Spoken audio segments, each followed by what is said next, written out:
Welcome back, brothers, to yet another episode here on the O'Shea Vlogcast channel. Sorry to keep you brothers waiting, but as you know, in the USA and in the UK, nigga shit is nigga shit.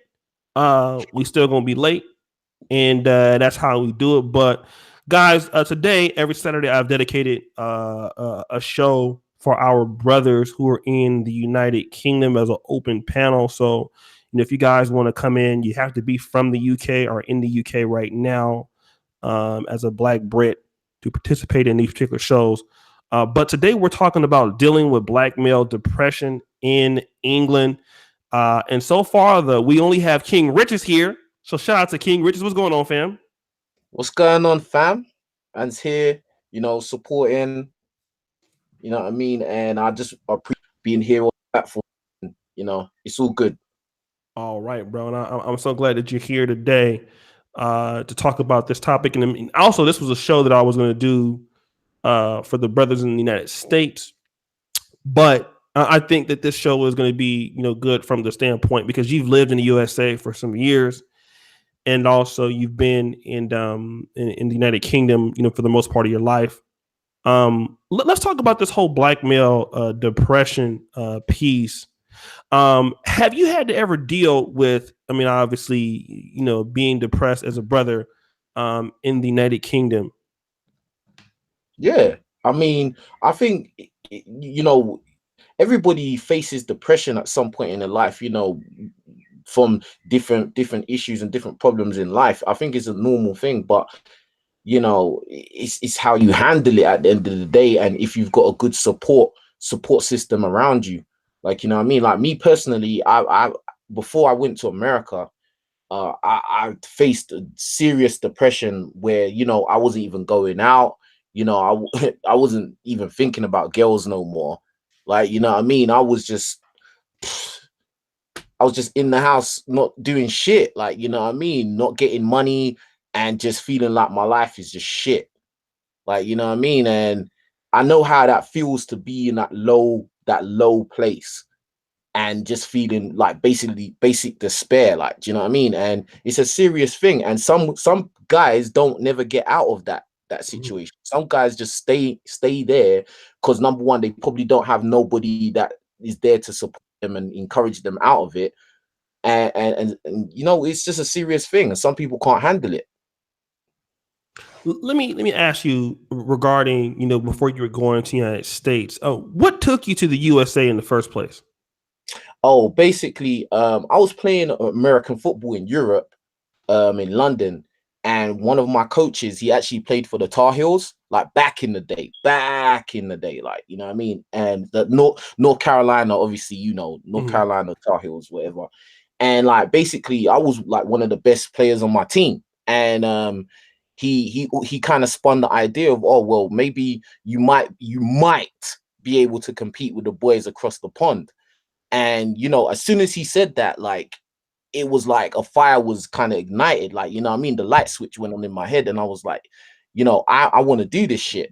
Like, what I mean? Obviously, I was naive. I was ignorant. I didn't know anything.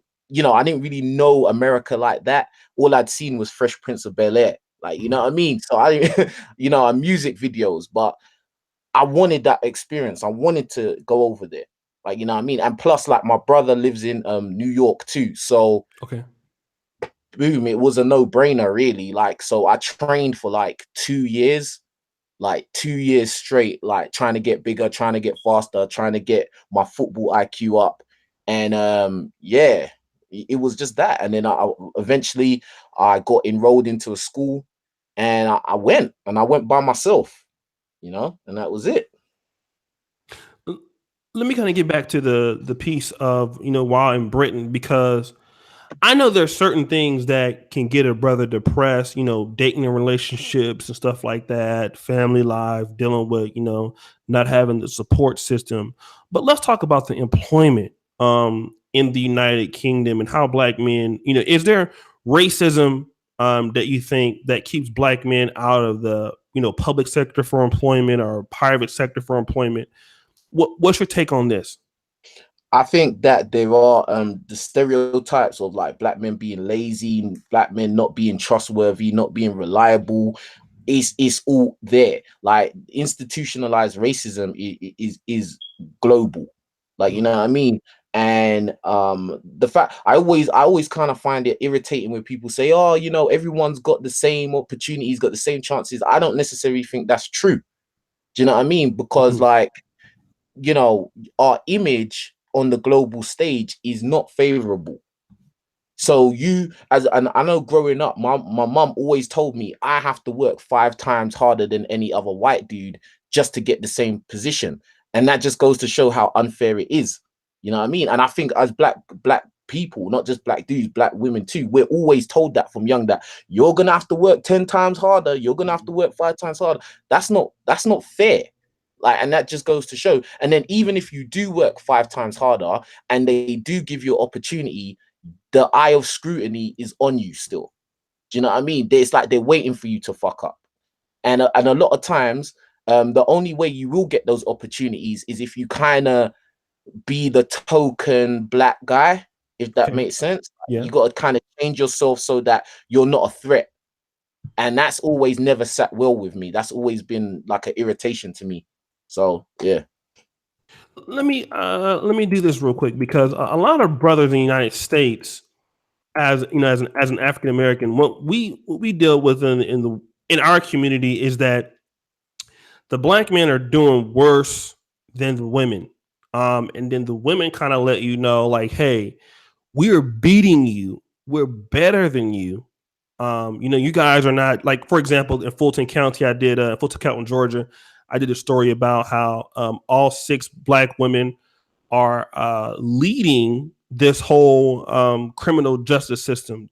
From the chief of police to the county clerk to the judges, and at least when I was in Brazil, I also found that the same is true, that the black women are doing better than the black men. They have more opportunities. The same is in the case in the United States, where the black women are kind of running the communities.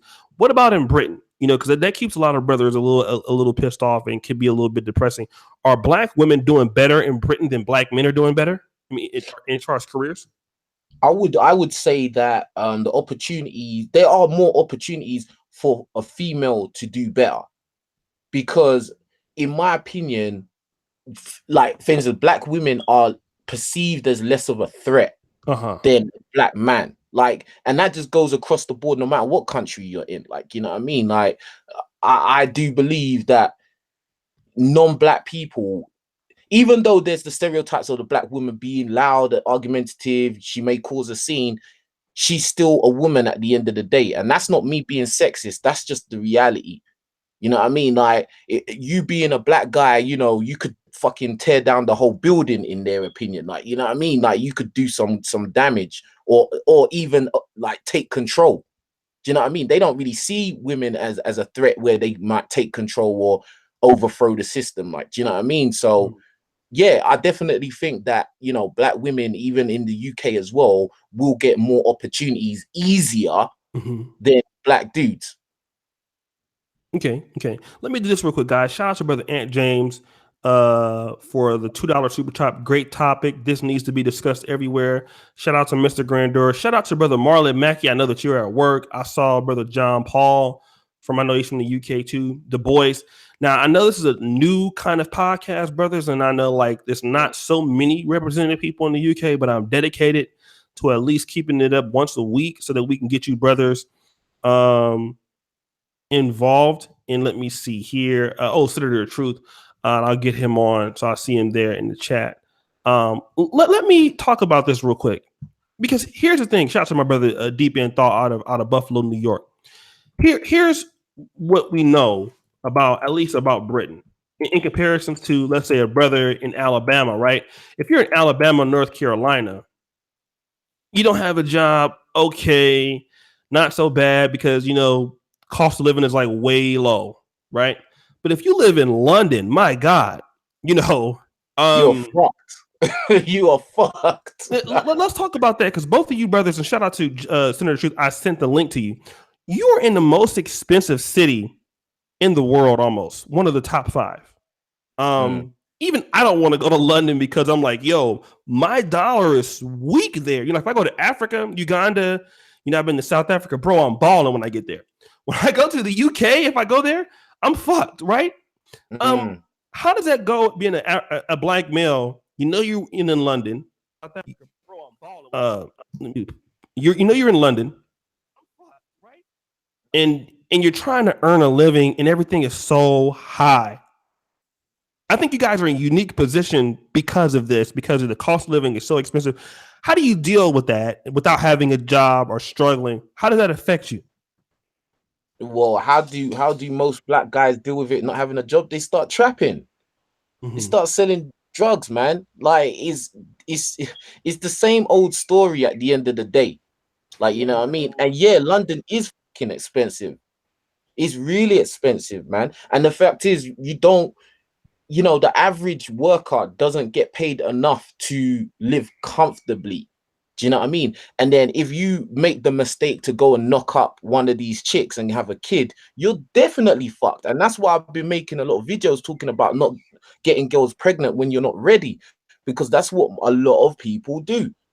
And I was talking about this with a friend of mine that, you could be working a decent job, but as soon as you start throwing kids in the mix and you throw in having your car finance, your mortgage, just standard living, you're broke. And there's a lot of people that are walking around broke, that you may see them driving a nice car, but they're broke. Like that's all they have. That car is their whole life. You know what I'm saying? Mm-hmm. So it is difficult, man. And a lot of dudes, they're either claiming benefits. A lot of people are claiming benefits, especially where I live now. When you go down to the high street, you just see a lot of like crackhead people missing teeth, you know, fucking on benefits and shit. And it's a sad thing. Most people are broke. Most people are not making it.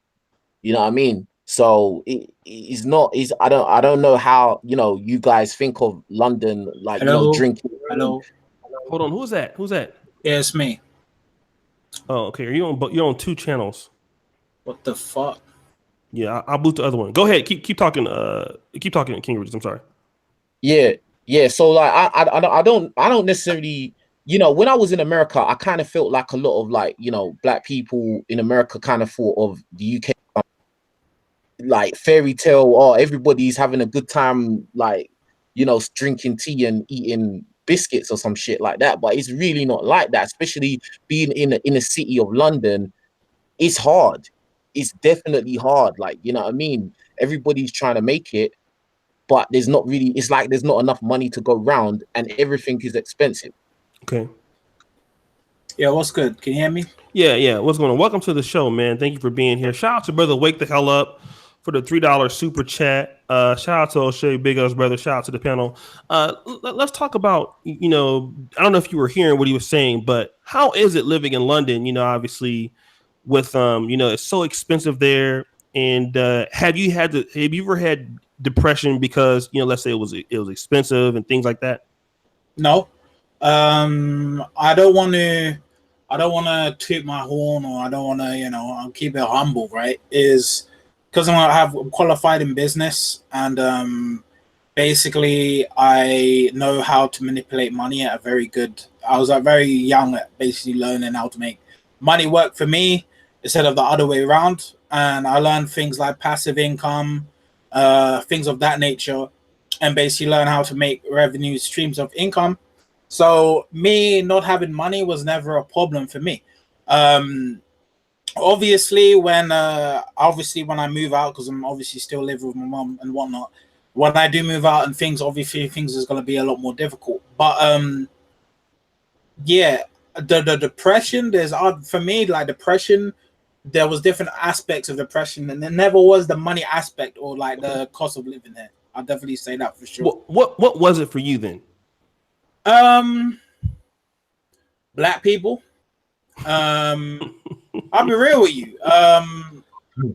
I'll tell you straight up. Like, there was a time where I was actually a self-hating Negro, where I actually wished that I wasn't black. Like, I actually said it, that I wish I just wasn't black, Why the hell did I have to be born this way?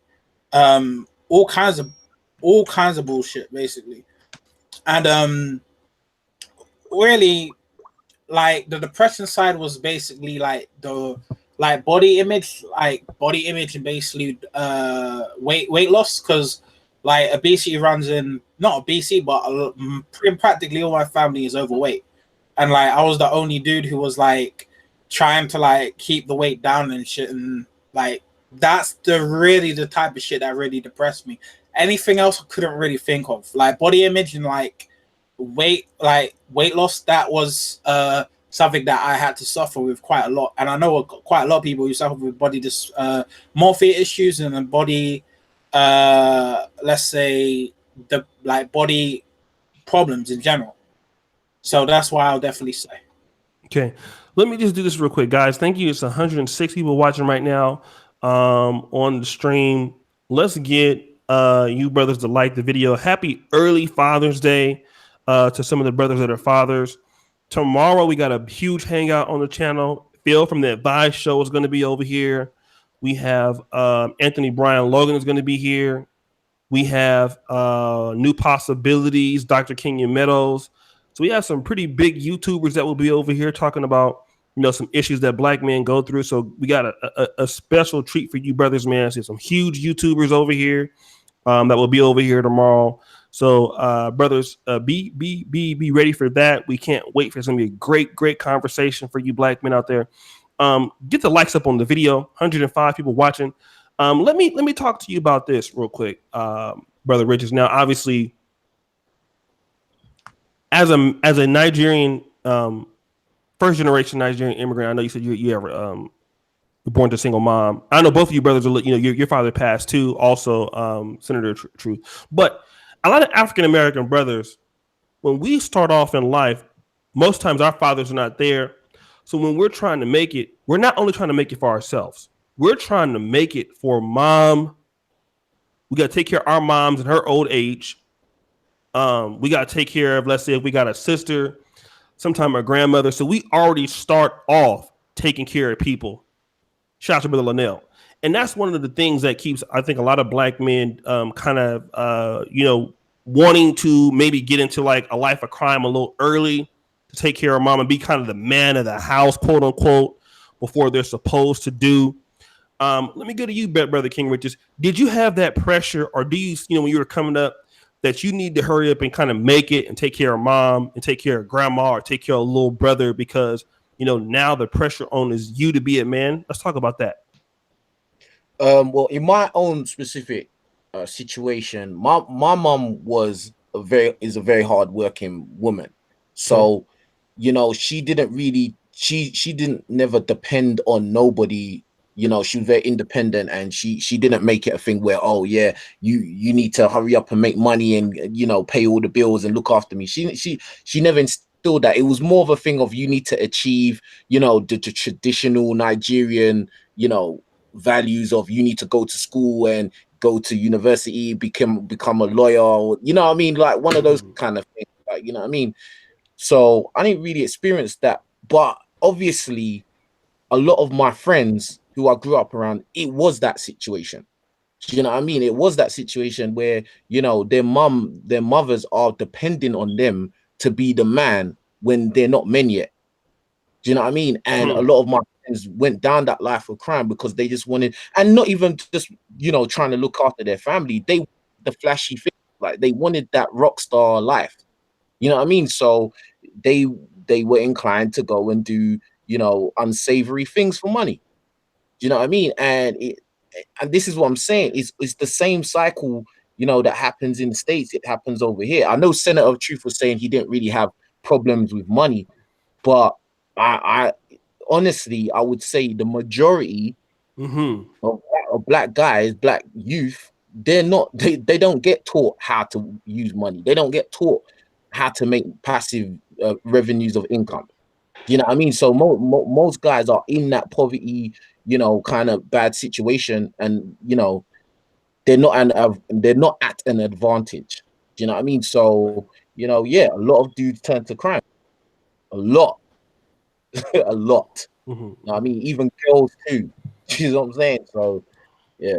Let me kind of nitpick this real quick. And I have some African Americans that are in the chat, and brothers, press 1 or 2 if you press 3 for the African Americans who will agree with this statement. In our community, in comparisons to, let's say, Caribbeans or Nigerians or African immigrants in the UK, there is not so much pressure on us to achieve academically. Like academic success from my parents was like, look, nigga, we just glad that you that you got a job, that you can read and write, nigga. You know, that's kind of really what it is. Like academics, if you go be something, cool, but if you don't, like, fuck it, just get a job and nigga stay out of trouble. Like you know, that's how most African Americans, like, it wasn't like, oh, I know, like Nigerian parents, like, you going to school for, like, you want to be an artist? What? You want to go to school for sociology? No, nigga, you better go to school for engineering. I know that those kind of standards are high for Black, British, Nigerian first immigrants, or Black, British, or Black Ghanaians. Shout out to DJ Ward. But for us, it's like, you know, look, nigga, don't go to jail, get a job, and I'm proud of you that you got a job. If your parents was like that, press 3. Okay, I think that's a big difference. So let's focus on that achievement. I think that in the UK, a lot of our brothers that are from the Caribbean families or from the Nigerian families, that academic success, excellence is more required. Is that what you're saying, King Richez? Yeah, definitely.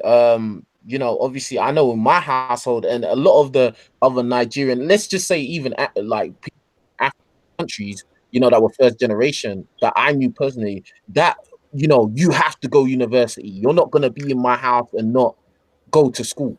Do you know what I mean? Like, you have to achieve. It's a standard requirement, and you knew this from a young age as well. And it's funny, you know, oh, I want to be an artist, but you know, that's unacceptable. I remember being in primary school, and you know, I like to draw and do all of that kind of artistic shit, and my mom was like, that's useless. Do you know what I mean? That's useless. That's not gonna get you anywhere. Like, you know what I mean? So yeah, you're 100% right. And you know, and I've seen what you're talking about. Whereas, you know, some people's parents, they don't really push their kids like that. You know, they just, you know, do what you can, get a job, you know, and that's it. You know, get some girl pregnant and have kids. That's a recipe for disaster, in my opinion. Like, you know what I mean? We'll also talk about the dating standards, because also when we're dating, like, let's say, African American man dating an African American woman, like most fathers in our communities, they don't care. Like, did you go to college? No. Okay. You love my daughter? Yeah. All right, here she go. You know what I mean? So we'll talk about that also. That's how a lot of African Americans care more about, do you love my daughter or do you love my son, versus, you know, what you make or how much money you have. That's just really what it is. But let me go to brother Senator Truth. Now, Senator Truth, your family's from the Caribbean. You know, is your family very heavily big on like academic success as a first generation Black British person? Like, what did you have to go through that as far as academically achieving? Not necessarily. It's just really with my parents, it was all about if I have a purpose, if I know my purpose, follow that purpose. It's not necessarily to do with let's say the academic side of things, because yeah, that's pretty much it. Obviously they think highly of me, and they think I have the potential to do great things, but yeah, like definitely I would say that no, not academically. For me, it was really about following my purpose and doing what you have to do. That's basically what was up. That's really what was going on. Okay. All right. So can I ask, go ahead. Senator, a question? Yeah, go on. Like, Senator, like, you know, like how it is, you know, with, you know, African descent and people are Caribbean descent, right? Yeah. Would you agree that like people of African descent, especially like our parents, they're more pushy about the academic thing than the Caribbean parents, like in general? I would say so. Yeah, definitely. Yeah, because I've noticed that through myself and my friends, that, you know, a lot of times my friends were allowed to do shit that I wasn't allowed to do, because I grew up mostly around, like, you know, Caribbean people. You know what I mean? And you know, even though I was, growing up with just my mum, but she still instilled all the traditional values that you would expect. Do you know what I mean? So I was kind of on a leash kind of thing. Well, obviously, eventually I broke off that leash myself, but boom, like, and a lot of my friends, they could go out partying, they could bring all girls in and out of the house, and it's nothing, like, you know what I mean? And whereas me, I had to be sneaky about it. I had to, you know what I mean? I had to get around that shit. Like, so I just wanted to see if you agreed with that. Yeah, I agree with that. Okay. Let me do this, guys. We got 125 people watching. I'm gonna put both of these brothers' links in the description. This is our second show that we're doing. Sorry, oh shit. There's no point. My channel is I'm actually shutting down my channel. So okay. We'll just put King Richez in. Yeah. I you still coming back, right? Oh yeah. I could explain. Why that is if you want me to explain why. I think well, go ahead if you want to. Shout out to M Gomez, 2 British pounds, peace, Soche. Big up to the Bruv podcast. Yeah, man, we're breving over here, bro. If you want to get on, man, you can definitely get on, man. This is a chance that we want you brothers, man. We want to bring you brothers into more of the fold and get your voice out there. Go ahead and explain. Yeah, it's just like for the past 2 days, black people have been pissing me off on the internet. Like, basically, I had a great idea, right? You know how I put that video about the Manosphere being disappointing and all that stuff, right? Mm-hmm. I was on the verge of creating the Black Manosphere UK. All right, I actually had an intro for it and everything, right? And then I decided, you know what, fuck this shit, because basically I was getting all these messages. All right, I see other people on other channels saying shit about me and all this bullshit, right? I hear people saying, oh, you're too young, you don't have enough experience. I see in other people's comment sections, I don't comment, I just look, and I'm just like, really, bro? When the same people who were saying, oh, it will be great, if there was a Black Manosphere UK, like, get the fuck out of here, man. Seriously. Because it's like, this was one of the reasons why, like, I became a self-hating Negro when I was young, right? Mm-hmm. Was because I cared so much about flipping Negroes, right? And I was actually thinking about myself, right? And I just looked at a very young age how dysfunctional black people are. I'm not saying all black people, right? How dysfunctional black people are in general. It's like, if you say something negative, you get views. If you say something good, no one wants to know about it. All right, no one wants to stick together. There's always flipping beef. All right, all this bullshit that's happening, right? So I'm like, I am in a very good position right now with the autistic community that I'm currently working with, right?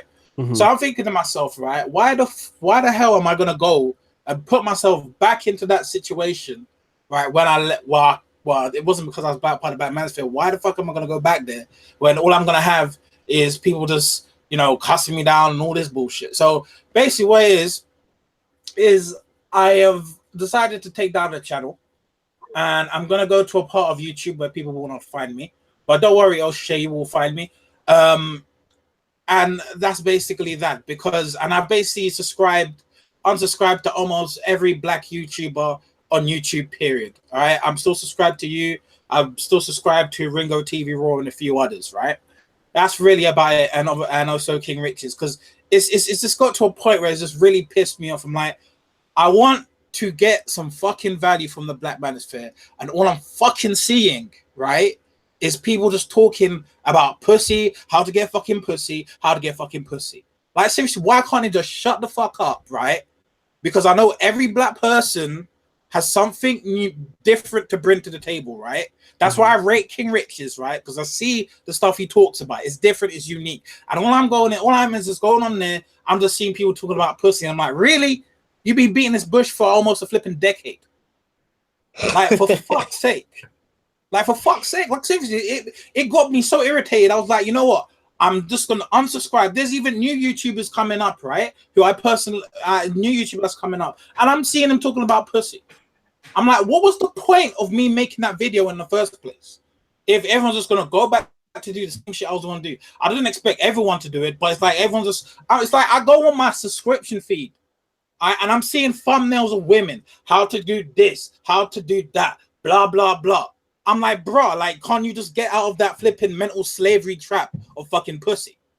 Like, seriously. That's why I left YouTube. That's why I just decided, you know what? Fuck this shit. I'm gonna do me. I'm gonna keep winning like I'm winning.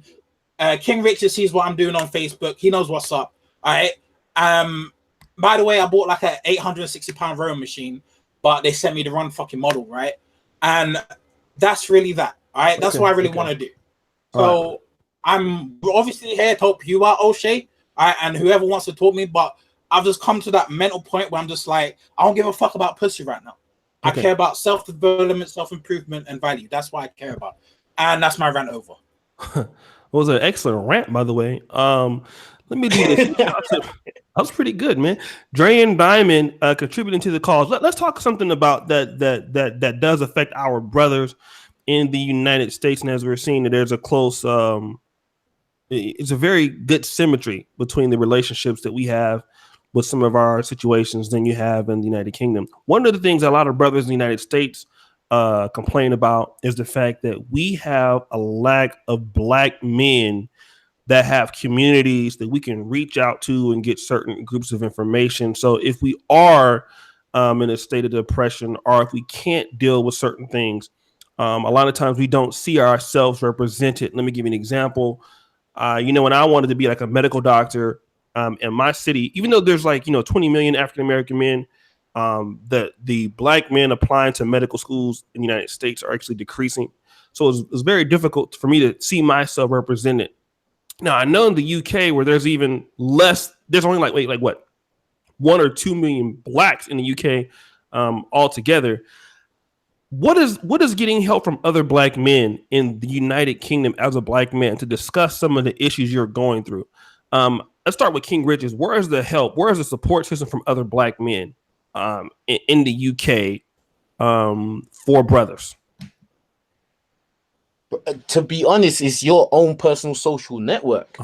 Like, you know what I mean? It's who you know at the end of the day, because like I know I've talked about this in previous videos. A lot of the things in life I had to freestyle and I had to work out by myself. Do you know what I mean? I didn't have nobody to go to, or there was no organization. If you're a black youth and you need help and you don't, there was nothing tailored to that niche or that market. So a lot of us are just freestyling. A lot of us are freestyle, and that's one of the reasons why you will have a lot of young black males turn into crime, doing all kinds of things they're not meant to be doing, because they're just going off of what their own knowledge and their lack of knowledge. Do you know what I mean? So it's a sad state of events, and a lot of times, a lot of us don't really get a good understanding of life until we're already over the age of 25. Do you know what I mean? And by then we've made so many mistakes, because I know I have. You know what I mean? And it puts us at a severe disadvantage in comparison to our peers. Like, you know what I mean? And I mean racially, like ethnically, our ethnic peers. Like, you know what I mean? But, you know, like white people. No, I don't really. I'm not saying this to go at white people, but they have a lot of support systems around them. Okay. You know what I mean? It's not even just their social circles. You know, they have organizations like where they can go and they will, they're not even being looked at as, oh, he's a big black dude and he could be a threat.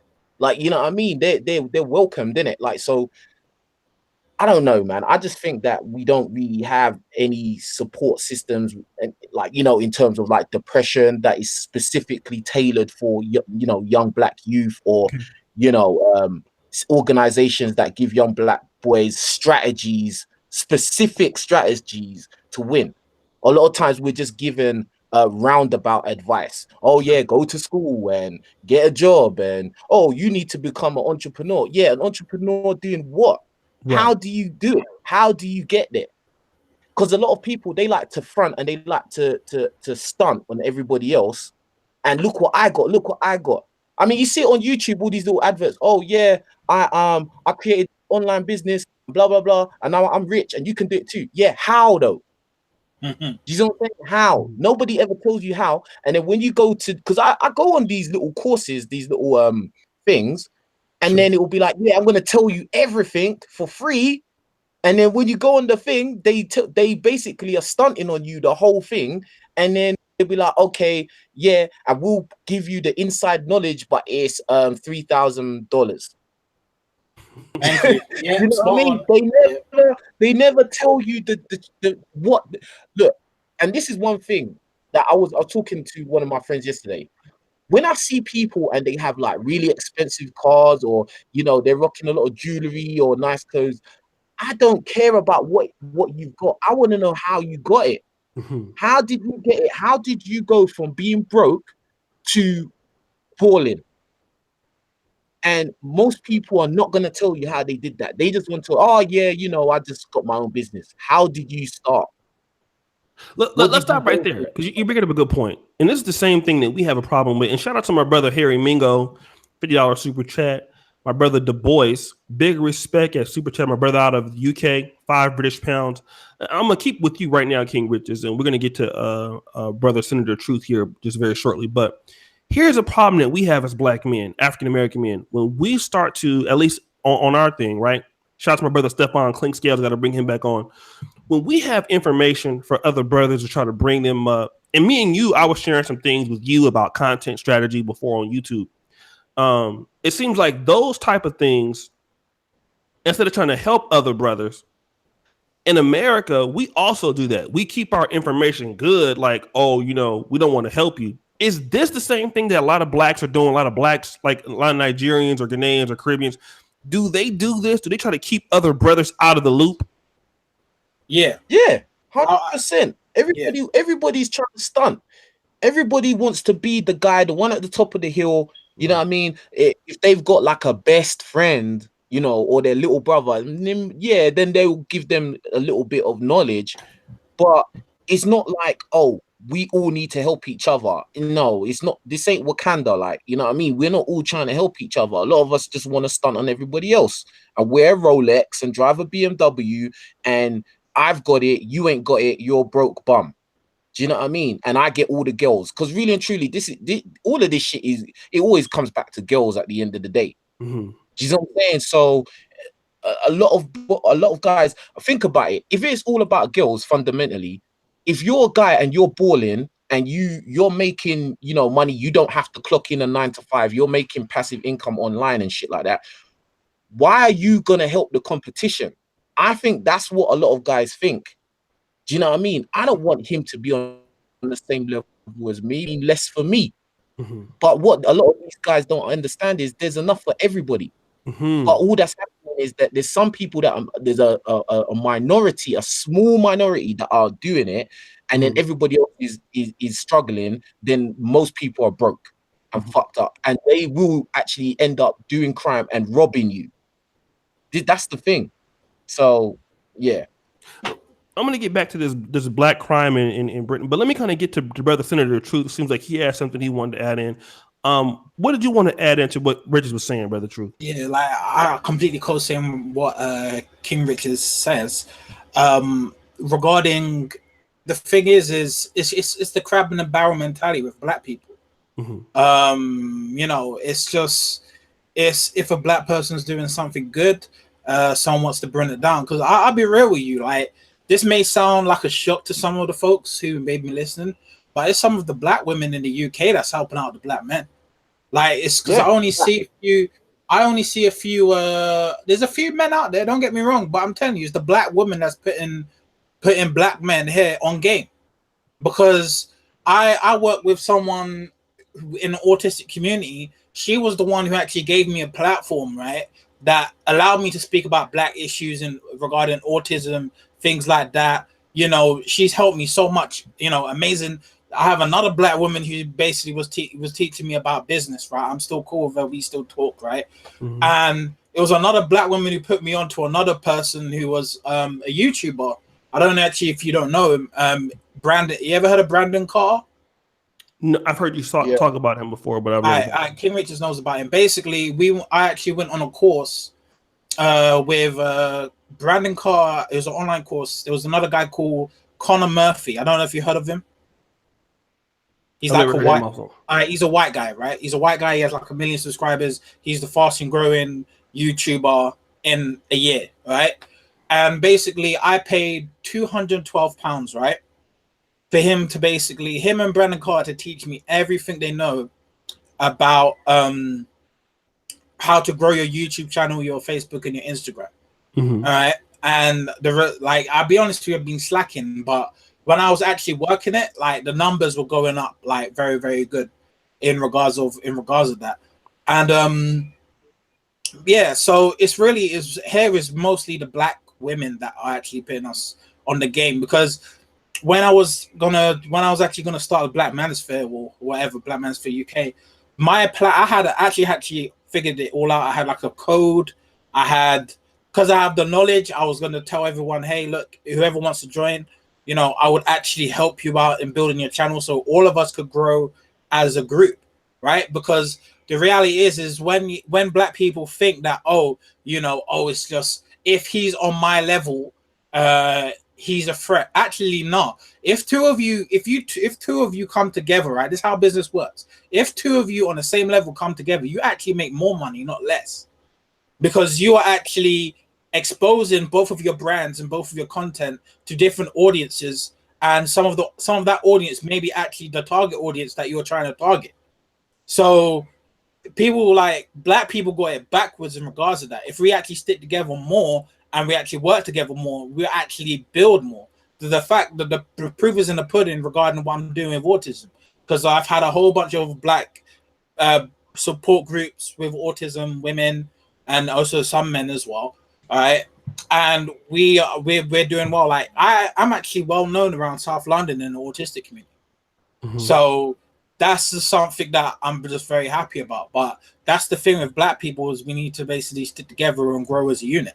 That's all it is. It's just once you become a group, that's when you become unbreakable. Mm-hmm. But Negroes just don't seem to get that. That's what just pisses me off.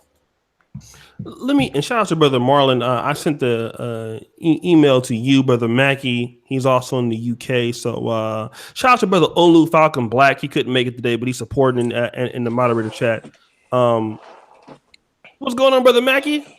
Oh shit! What's going on? What's going on, brother?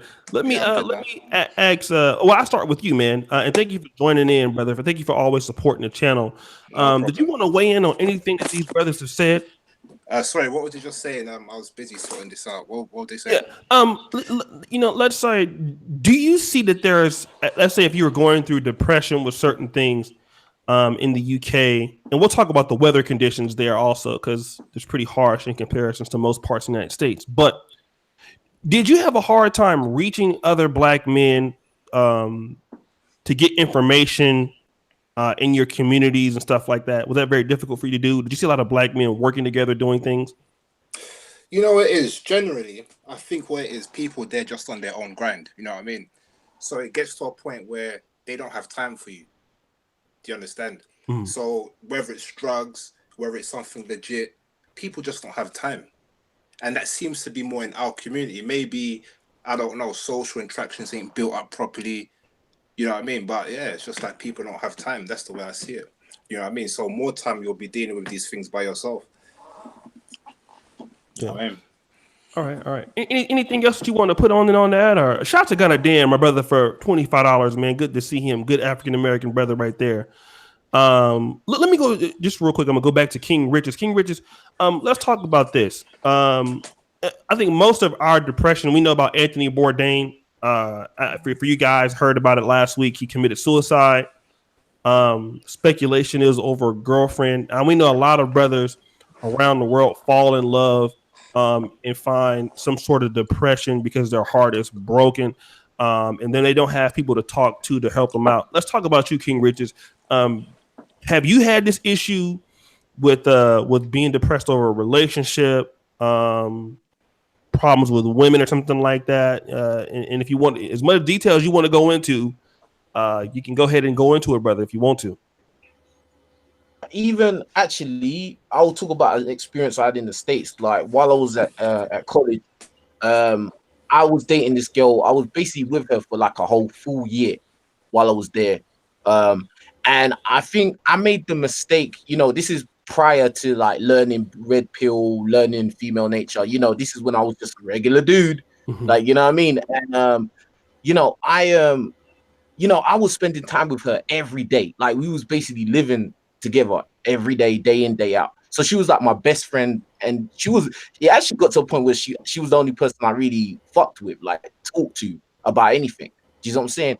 And the thing, she graduated before I did, and she left. And this is supposed to show female nature. You should never put all your, faith in a chick ever. Like, no matter what they say. You know what I'm saying? But boom, like she left and she went to California, right? And I was in North Carolina, so I kind of made her my whole world in a way at the time. And when she left, I was fucked. You know what I'm saying? I ain't know what to do. Like, do you know what I mean? Like, obviously, I had my friends, my teammates, and shit like that.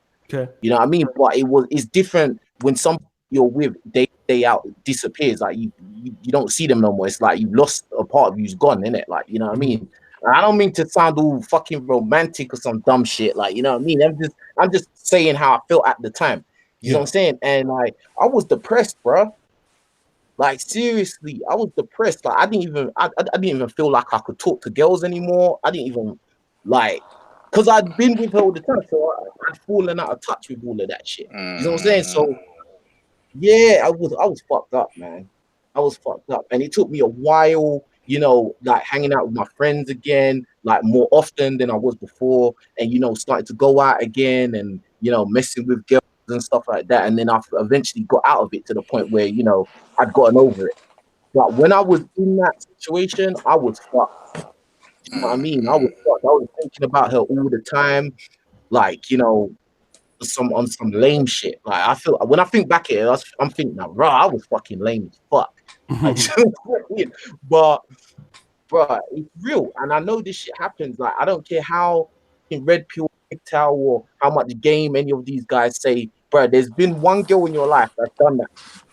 You know what I'm saying? So yeah, that's my experience with that, man. And now I've learned from that. Let's talk about again. Let me go to Brother Senator Truth, and guys, let's talk about. I mean, after this last round, like, how do you guys get over that? I mean, even for the African American guys that are listening, the reason why there's so much of a great response in the chat. And brothers, do me a favor. We have 174 people watching right now.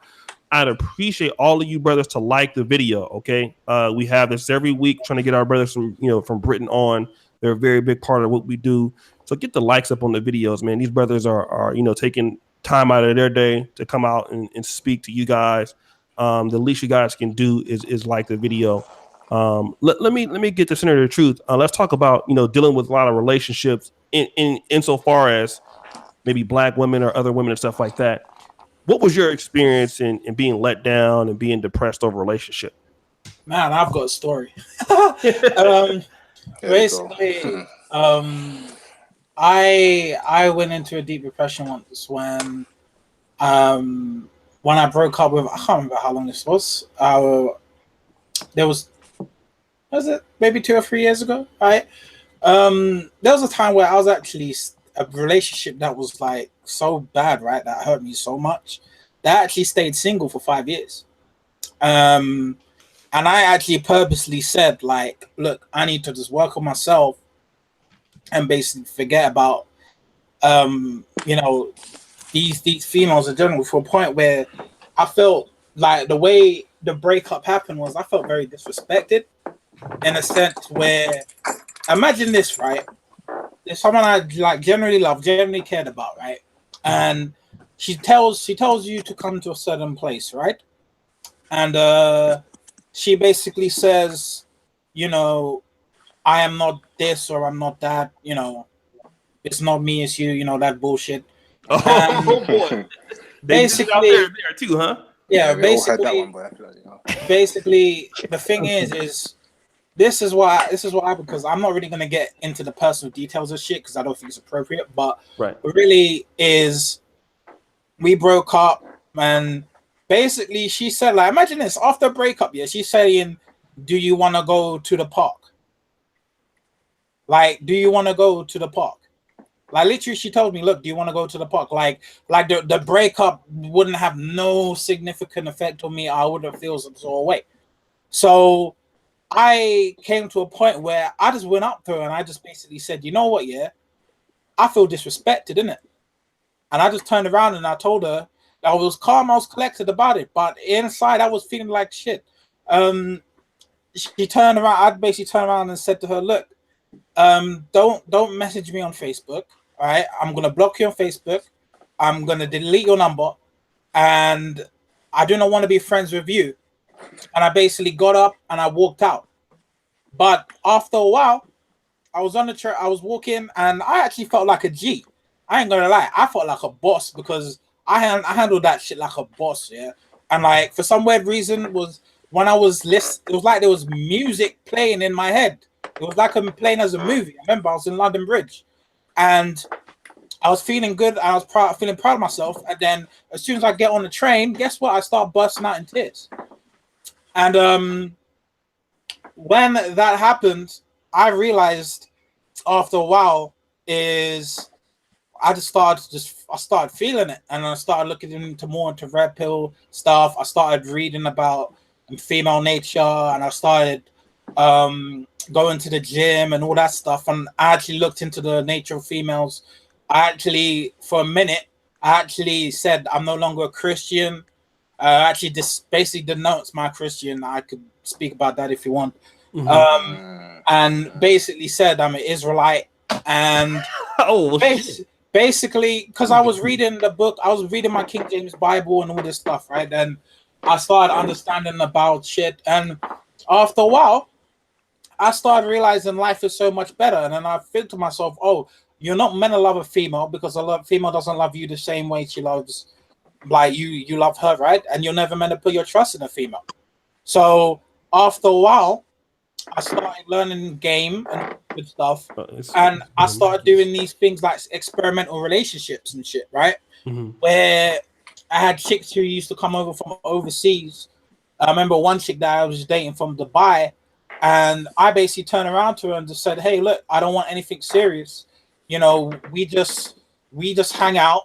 Hold on a second, Brother Mackie, let me do this real quick before we go. Because I don't know if you're moving around, but you see your Hangouts app, right? There's a I'll just mute your button real quick, and then you can come off when you want to talk, okay? Oh, sorry about that. All right, no problem.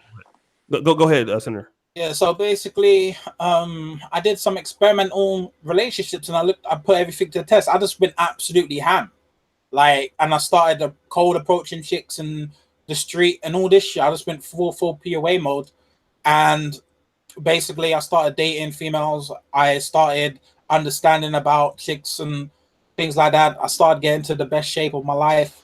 All this type of stuff that started happening, but there was this point where even no matter what I did, as times went on, even 5 years have still gone. I'm like, damn, why can't I get over this chick? So even if I go and smash another chick, it still just wouldn't go. So I was thinking to myself, I came with a theory. I actually made a video about this like a couple of years ago. I remember I said, men truly don't get over women. So I don't really believe that men get over women. What they do is they avoid the situation that makes men basically feel a certain way against women. You catch what I'm saying? So that's really like my experience with that. Okay, let me just do this real. Shout out to Brother JL King. And I really appreciate all the brothers from the United Kingdom who are coming and participating. Like I said, I'm gonna do this every Saturday as much as I can, and we can get you guys together. Hopefully, it comes out to your own podcast, your own shows and stuff. That'd be very cool. I'm very, very, very much wanting to see that. Guys, do me a favor, like the video. Again, shout out to Brother JL King. Let me ask you this real quick, because here's the problem with a lot of African American brothers. I'll start with King Richez. When we have problems with women, then it's like, okay, if you don't have your dad there, or maybe like some friend who understands what's going on, your mom gives you the wrong advice. Yep. I got to talk about that real quick. Now, my mama was a gangster a little bit, like I said, so my mom she really did want me to be somebody. She kind of gave me the real, what was really going on. And plus my mom hated everybody that I was dealing with. So she's like, nah, that bitch lying. Fuck her. You know, my mom was one of those she really hates. She's really jealous. She doesn't like anybody to have my attention. So shout out to brother Kai Mighty. What up, O'Shea? Brother, would love to have you on one day. My mom was very, very she didn't like anybody. She hated everybody for the most part. And she would just tell me the truth to get rid of the motherfuckers. But I want to start off with King Richez. Did you ever go to your mom and get advice about dating and dealing with women, and the advice was bad? Now, my mom did give me some bad advice too, but let's talk about that being a disadvantage. You didn't get the right advice, and then your mom is actually trying to teaching you to become a simp. Yeah, 100%. Oh my God, like, come on, man. Like, listen. First of all, I don't ask my mom for advice about anything, bro. And I learned that from like secondary school, like not to ask my mom advice about anything, especially not women. Number one, my mom, for some reason, she'll see ugly girls and be like, oh, that's a fine girl, that's a nice looking. Nah, man, that girl's busted. Like, you know what I mean? Like, she always try and like encourage me to date ugly girls, number one. So that was already a point against her advice. And then number two, she's from a different era, like, you know what I mean, and you know, different values, you know, traditional Nigerian values and stuff like that, you know. So there was another disconnect there. And then thirdly, at the end of the day, she's a woman. Do you know what I mean? She's not going to tell you all the vital things you need to know about women because she's biased. Do you know what I mean? Women don't usually tell you the truth about women. They don't want you to know. You know what I mean? They and we are socialized to be simps. Most guys started off being a simp. We're taught the whole romantic Disney movie fucking lies about women. Oh, women are nice, you know, and they don't want to cheat on you. They just want a good guy. And that's why I make a lot of videos about not being a good guy, because that don't fucking work, right? Most we females don't want a good guy. They want the bad boy. They want the asshole. They want the guy that's gonna treat them like shit. Like, you know what I mean? They want the drama, but no, whose mom really tells them that stuff? Do you know what I mean? No, I would agree and say that, like, in my household, I pretty much had the same kind of thing as you, where you're saying like your mom didn't really like any other girls that you brought into the mix. Like my mom was very suspicious of other girls. Like, you know, the girl had to be like, she had to be Superwoman. Like, you know what I mean? She definitely had to be educated. Like, she couldn't just be a chick. Oh yeah, this girl, like, I like her, blah blah blah. Yeah, she might be nice, but she's got to be educated. All of that stuff. So yeah, man, like taking advice from my mom about women is redundant in my opinion. Like, you know what I mean? I have enough knowledge, having to freestyle through life myself and watching other brothers' situations and their experiences. I feel like I know way more about women than she probably does. Do you know what I'm saying? So that, like, there's no way I'm good about women from her, and I wouldn't take advice about women from the other woman either. And because they don't date, well, some do date each other, but I wouldn't take advice from those kind of women either. You know what I'm saying? So yeah, that's it. Okay, let me just do this, guys. Let's get to brother Marlon. I know you new to Hangouts, but if on your app, if you just press up where there's the mic is at, it'll take you off of the mic real quick. So let's see if we can do that, brother Mackie. On your Google Hangouts app, is anybody on their phone right now? I know me and Truth are on there. Because this is his first time using it. So, on your Hangout app, there should be like a place for like, it's like a camera, a microphone. You can press the microphone to take you off of mute. There you go. I got it. Okay. Yeah, basically, just to just to answer the previous question as well. You know, in my situation, I was actually married for 12 years. Oh wow. Yeah, 12 years. Basically, I started off as a roadman, like, you know, the American equivalent would be like a thug or whatever. You know what I mean? I hear the UK brothers laughing, but yeah, I started off as a roadman. You know what I mean? So after that, you know, I settled down. You know, I joined Islam. You know, got myself married, got me a nice Somalian sister. You know what I mean? Married to her for 12 years. you know, basically what happened after that is I had unresolved issues from back in the days, if you understand. And, you know, unfortunately, that was a female. Do you understand? Mm-hmm. So she came back into the picture now after, you know, so many years. And at that time, I was having questions about Islam. Do you understand? My business weren't going too well, so the paper weren't right. And there were other situations. So you understand? So everything at once was hitting me. So when that girl came into the picture now, it was like, oh, you know what? Here's like a way out. Do you understand? Mm-hmm. Here's a way out for me. So I started hanging around with that chick a bit more. You know, we didn't really do nothing. I didn't cheat on her. You know, my wife found out, she left me. Do you understand? Mm-hmm. So to this day, I'm going through the depression. Do you understand? It's getting better. You know, that's how I found your show. I told you the other day. You know, but to this day, it's hard, man. I'm not gonna lie. Like the other brother said, sometimes you cry. You know what I mean? I don't cry in public. I don't cry to my boys, but you're in your room. Sometimes you think about it and you think, damn, like, what did I do? And to make it worse, that same chick that came back to me from back in the day, she charged me to the game, man. You know what I mean? So now she's doing her thing, and that's it. I'm here, man. Just depressed, got nothing. You know what I mean? It's fucked, man. The female nature, man. Terrible, man. Terrible. Let me ask you this, brother, because I remember I did that video, you know, dealing with black male depression. I appreciate you, you know, you commenting on that. Yeah. How long have you been watching the videos, like, you know, the shows and stuff on the YouTube channel?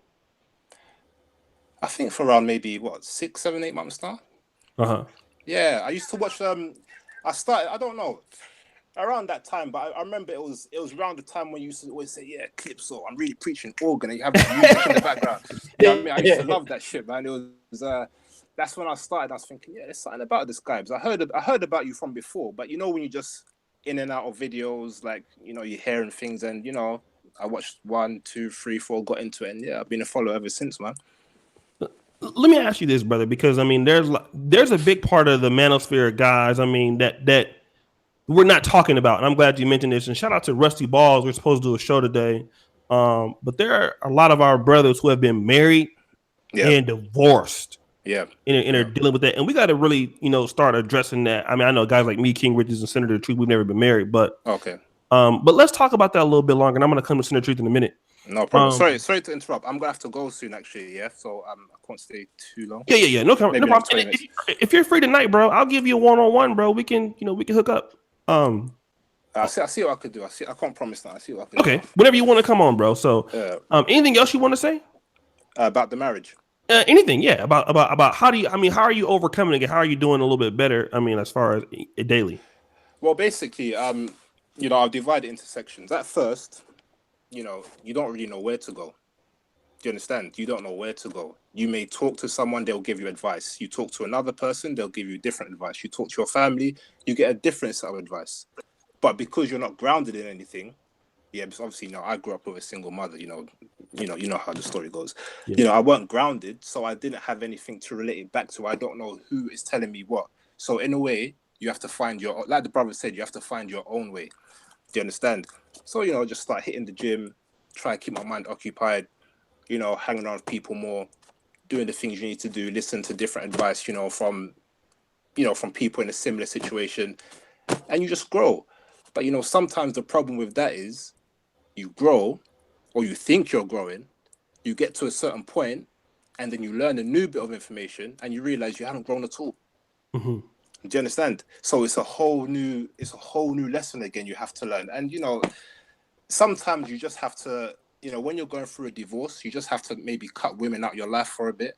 You know, I know it's hard. You're seeing these nice chicks with these big fat asses and shit, but what can you do, man? You have to really just cut them out and focus on yourself. You know, I think a lot of the time on YouTube, a lot of people say, you know, focus on yourself. Like AMS, he will always say, you know, focus on your purpose, do this, do that. But, you know, I think a lot of people don't really know how to focus on their purpose. I think a lot of these guys, the actual end point or the end game of their focus may actually be women. So they say, oh, I'm working on my business, but ultimately working on that business is to get women. Yes. So there's always a woman in the picture. You know what I mean? Man, you need to just put your dick on the shelf, yeah, and just look at your money, look at your health, and look where you're going as a man. Yeah. Do you understand? And just a little side point. I'm not gonna lie. I'm a bit like you, Osha. I just told the truth. My mum, she was ratchet. You know what I mean? She was one of them hood chicks or road girls, whatever you want to say. You know what I mean? And my dad, he was more like an upstanding, decent type of guy. You know what I mean? Not to disparage my mum, but it is what it is. And what I saw from my dad is he left my mum when I was young because of the shit she was doing, and then he actually got married. He bought a house with his new wife down the road. What happened? She divorced him, took the house. Wow. You know what I mean? So the end game isn't woman. The end game is get your shit together. Literally get your shit together. Yeah, get your money right. Yeah, get your health right. Get your mind right. Get your social circle right. And in the end, you will be, it's like you're cleaning your antenna, you're cleaning your satellite dish. There's no interference. You'll find the right signal. You'll find the right woman.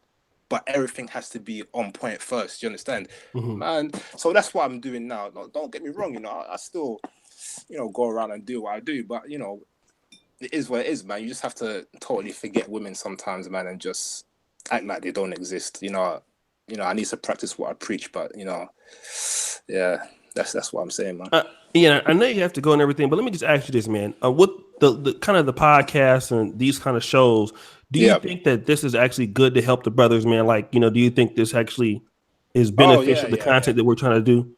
Yeah, 100%. Definitely 100%. I think my advice to brothers will be to find one or two and stick to that. Because there's so much conflicting advice on YouTube. And I think where it is, for example, let me just bring some dating things, for example. Some guys, they're simps, or, they're nervous, or they don't know, they don't have their mouthpiece on point. So what they'll do, they'll go online, they'll check out AMS, for example. Then they'll check out, Alan, what's his name? Alan Roger Curry, for example. Yeah. And then maybe Corey Wayne. But what they're not understanding is they don't know how to differentiate between different types of game or different types of advice. Do you understand? And that's where the conflict comes in. So you may hear one thing from someone and then you try to implement it, but then you hear something else and say, no, that was wrong. So let me try to implement something else. So you're always getting mixed results, and you haven't stabilized yourself in one school of thought, if you understand what I'm trying to say. Right. So in that way, you never grow. You feel what I'm saying? So that's my advice anyway to brothers who are watching these types of channels. Stick to one. Okay. Yeah. Try work. It's almost like a textbook. Work through that textbook. Work through those videos. If you have to go back in time to the old videos, do that. But try and set it up as if you're doing something academic. Even though I was a roadman, or thug, as you lot want to say, I've been to uni. I've studied microbiology. So, what I'm doing now is I'm trying to structure everything in an academic way. So Yes. I'll structure my social life. Do you understand? First, you need to learn this. First, then you need to do that. Then you need to do this. Because what you need to understand, O'Shea and brothers, is, the lifestyle that I lived, it was crazy. I don't want to expose too much online, but, I've spent some time inside. I got like a 9-year sentence. Yeah, I mean, I didn't spend all of it inside, but, it was what it was. So, in a way, when I came out and got married, I didn't know myself. Do you understand? I got married, followed Islam, and I think that's why I got the problems in the end. You know what I mean? I didn't know myself, but now I have to take a step back and learn myself. It's literally like I'm starting from scratch. So that's why I say to brothers who are in my situation, take the academic approach, break things down. You know what I mean? Learn to, learn your social, learn your finance, learn your this, learn your that, and then ultimately learn your mind. Because a lot of people, I feel they don't know their own mind. You think you want something, but in actual fact, when you get it, it's like, no, this is not what I want. Like, people really need to know themselves. And I think we're like that is because we all have fucked up youths. And if you look at, some other cultures, they're guided through their youth, and they're also grounded through their youth. They have guidance through their youth, and it sets them up to be functioning adults. We're not functioning as adults because we didn't have that training as youth. We were just running wild on the streets doing what we were doing, you know what I mean? So we literally have to go back to being youth again in regards to learning and understanding and grounding ourselves. Do you understand what I'm saying, O'Shea? Yeah. No, I understand. Yeah. That's Bro, what I'm you saying. you actually made it pretty good, bro. Like I'm gonna hound you for coming back, man. I know you're a busy guy, Man, but you better be dropping some of that paper to me, O'Shea, man. I see those super chats lighting up, bro. You get me? you should see everybody like preach, but brother, I think it's good for you to come on, man. And I know just from time to time, man, and you really got some great knowledge that you can share. Man, you know what? This is my first YouTube video, man. I've never been on YouTube before. You know that. No, I know. Yeah. But thanks for giving the advice, bro. Like a lot of brothers are really eating it up, man. Both brothers from the United States and from Britain. You never know what impact, man, this, what you're sharing is helping people, brother. So I really thank you for coming on, and you're always supporting. Everybody knows Marlon in the chat. We see you all the time, brother.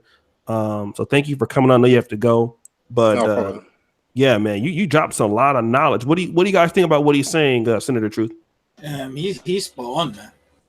He's definitely spot on. Stole the show, bro. Yeah, man. Oh yeah, it's like that, yeah. Bloody hell. I had that much of an impact. But yeah, man. So you know what I mean, like that's all, man. So I'm gonna head off now, but my UK brothers, man, just like let's just try and create a platform for ourselves, man, and try to, it's like what O'Shea was talking about the other day. Should we take back? It's like taking back the hood. What was it that O'Shea used to take? Should what Square Brothers or Educated Brothers take back the hood? Was yeah, something like that. Yeah, exactly. Yeah. Basically, the way I saw it is, a lot of the brothers, they were saying, no, we shouldn't go back, we shouldn't help. But the point of view from where I saw it from, it's not about going back and helping. It's about actually taking the shit back. Like, we don't have to help anyone to take something back. Right. You know what I mean? And what I mean by that is if you're in your community and you build and you make shit happen regardless of what everyone else is saying or doing, people naturally gravitate to what you're doing. Do you understand? Yeah. And that will make a distinction between the bums and the guys that are actually doing shit. And then it'll get to a point where people want to jump on your boat. You know what I mean? And then people start looking down at those the hood niggas or whatever you want to call them and say, man, this ain't the way. I see these, brothers looking sharp, making money, opening business. Man, this is what we need to get into.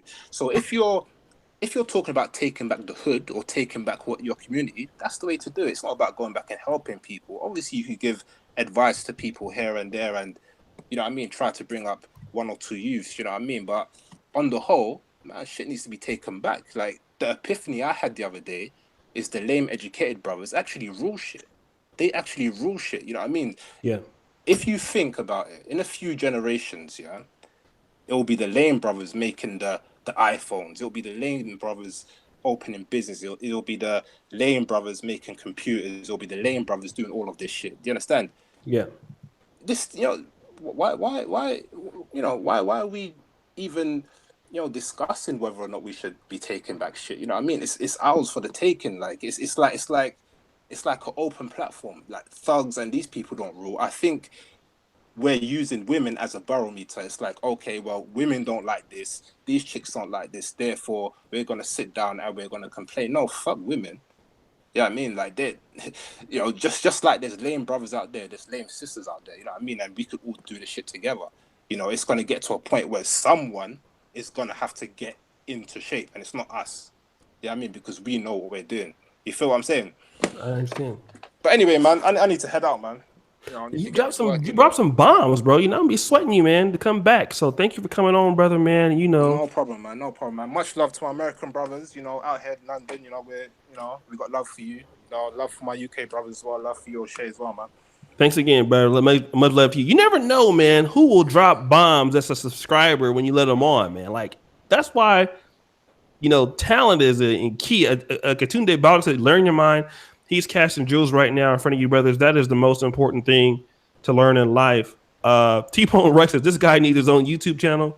Ghana says, this motherfucker brilliant. And all these brothers are brilliant, man. So you never know. And I was talking to King Richez before, and I don't think he minds me sharing this, but he was saying, dealing with the Black American audience, when you come through and you have the British accent, it appears as if, it's a hurdle because people don't think that you know anything.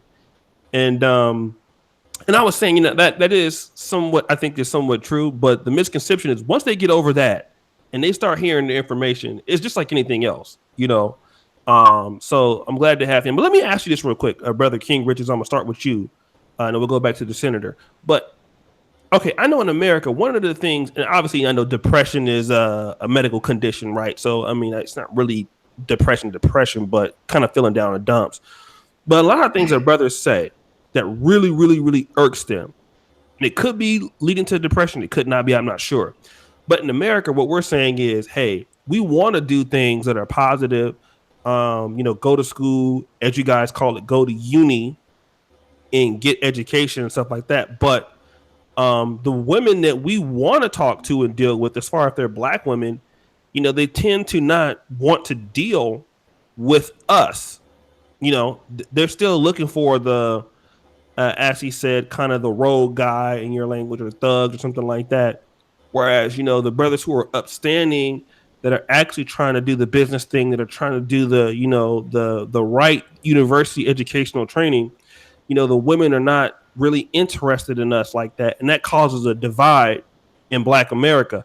But what do you say? Do you think that's something a lot of black men in Britain that might cause them to be a little down the dumps or a little depressed because, the women that they want to deal with don't want them because they don't fit a certain stereotype? I think initially that's what happens. Like a lot of times, guys that are very academic, that are career orientated, and guys that are not interested in the road life, in the street life, they seldom get the women that they really want in. And I'm talking about within the black community. And what tends to happen is, first there is the feeling of rejection, maybe depression. But then what happens is these brothers get exposed to different types of women from other ethnic groups. That's what happens. And I've noticed that in England, in the UK, this is growing rapidly. Like, what I mean? A lot of black guys now that are, the quote unquote good black dudes, educated lanes, you could call them, which I hate that term as well. But, the educated lanes, they're going, a lot of times they're going off with women of other ethnicities that are not black. Mm-hmm. This is growing rapidly. Like, this isn't just a minor thing. This is a big thing. So, I think a lot of brothers that initially in the early stages of life, when they are doing the right thing, they're not getting shown love by the women that they are really initially attracted to. And it's frustrating. And I've said this before in videos, how a lot of guys, they do, start off wanting to be good dudes, but they end up changing their whole image and changing themselves to become this image that is perceived in society as, the cool guy, the street guy. I mean, even the guy we just had on, he was talking about he was a road guy before. Like, I know I've been in that, like, I've done things that I'm not going to talk about on the internet. Mm-hmm. Do you know what I mean? And when you think about it, it does kind of come back to trying to impress bitches at the end of the day. Like, all this trying to be get this street fame or be extra popular, and I need to get all this money and then buy all this crap to impress women at the end of the day. You know what I mean? Some guys, they have a stronger mind, stronger will, and they stay stuck to the path of being a good guy. You know what I mean? Me personally, I tell the truth, I did change. When I was a little kid, I was a good academic kid. And then by the time I got to high school, I realized that wasn't going to work for me socially in the circles I was in. And I changed. Do you know what I mean? And I started hanging out late, smoking weed, drinking, doing things outside that I shouldn't have been doing. Do you know what I mean? And fundamentally, I would say it was because I was trying to chase after certain types of women, because I knew that was the type of guys that they was going after. Mm-hmm. And it's not until these certain types of women, get to a certain age or certain situation in life, they start to realize that, I was wrong. I should have been going for the good brothers. But by then it's too late. Mm-hmm. And I did a video about that too. It's too late. You can't be a 30-plus-year-old woman and be like, oh yeah, now it's time to get a good guy. No, it's too late, man. And most of the time, you've got a lot of baggage anyway. Do you know what I mean? Like, so yeah, it happens here. It happens in the States. I've seen it in both places. You know what I mean? I'm not too sure outside of America and the UK. I'm not sure because I haven't lived in those places, but I know definitely here, especially if you live in a city, London, in urban areas, in the States as well. This is everywhere. It's in the music. It's on the TV. I mean, even when you watch reality TV shows, you got Love and Hip Hop, where you've got rappers and stuff like that. They're dating, like, you know, you could say good looking women or whatever. You know, you don't really see it promoted, educated, lame, or, you know, good men winning with women. You don't really see that. They don't really show that, like good black men specifically. They don't show that. They show rappers and athletes. They get the baddest bitches all the time consistently. And if you're a good dude, the possibility of your woman cheating on you with one of these type of dudes is very high. You know what I'm saying? So that's it. So I'm saying most of these dudes, they either go off with other ethnicities of women, and then the black women in the community get mad about that. But then hold on, you shouldn't even be mad because you didn't want them in the first place. Oh man, you know what I'm saying? Like, what the fuck? Like, you're just mad because now you're single with baggage and there's no hero to come and save you. That's what it is. You know what I mean? So, or on the other hand, as I said before, either these guys, they started off good and they changed themselves to become this stereotype, this image, to suit the women's requirements, which is obviously the worst thing you should do. You know what I mean? So that's what I would say about it. Okay. All right, guys, let me do this real quick. Thank you for those brothers who are liking the video. We got 180 people watching. We're going to go to the senator. Guys, keep liking the videos, and thank you. I just want to mention one thing. I have for tomorrow's Father's Day show, we got Phil from the Advice Show going to be here. Anthony Brian Logan's going to be here. Dr. Kenyon Meadows, MD, will be here, be back. And we also have New Possibilities, who has accepted. So we got like 4, one guy's an attorney, one guy's a medical doctor. Phil the Advice Show has over 800,000 subscribers, and we got ABL, very popular conservative. So we're going to be bringing some big talking head guys to talk about some issues that black men are for. I'm going to start running that every Sunday. So the United Kingdom Manosphere Podcast, I'm going to do every Saturday, and I'm going to start doing this kind of big all-star kind of hangout every Sunday. So guys, I know I got a lot on my table, but just bear with us. We're going to keep bringing you guys the best content that we can do. Let's go to the senator. Senator, let's go ahead and weigh in on what King Richez was saying. For a minute, I thought King Richez was talking about me, man. You know what's funny is I'm just sitting here laughing, and I'm just having all these flipping flashbacks happening in my head. Like, I just blacked out for a moment because literally what's King Richez is talking about is literally the story of my life. Literally, you're talking about, because this is crazy, right? My first girlfriend was a black woman, all right, and then after that, all right, because I was that so-called, I ain't gonna use the term educated lame, I'm just gonna say educated brother. All right. Basically what happened is I haven't really dated much black women, period. And it's not because I don't like black women, I don't want to date black women. Just the fact is they ain't feeling me like that because I'm just an educated dude, all right, or I'm a good dude. Because it's funny because I was actually on a live stream with another YouTuber talking about this time back, and he said, be what those black women are feeling. But I'm saying, why should I change myself for someone who ain't even gonna be around in a possible long term?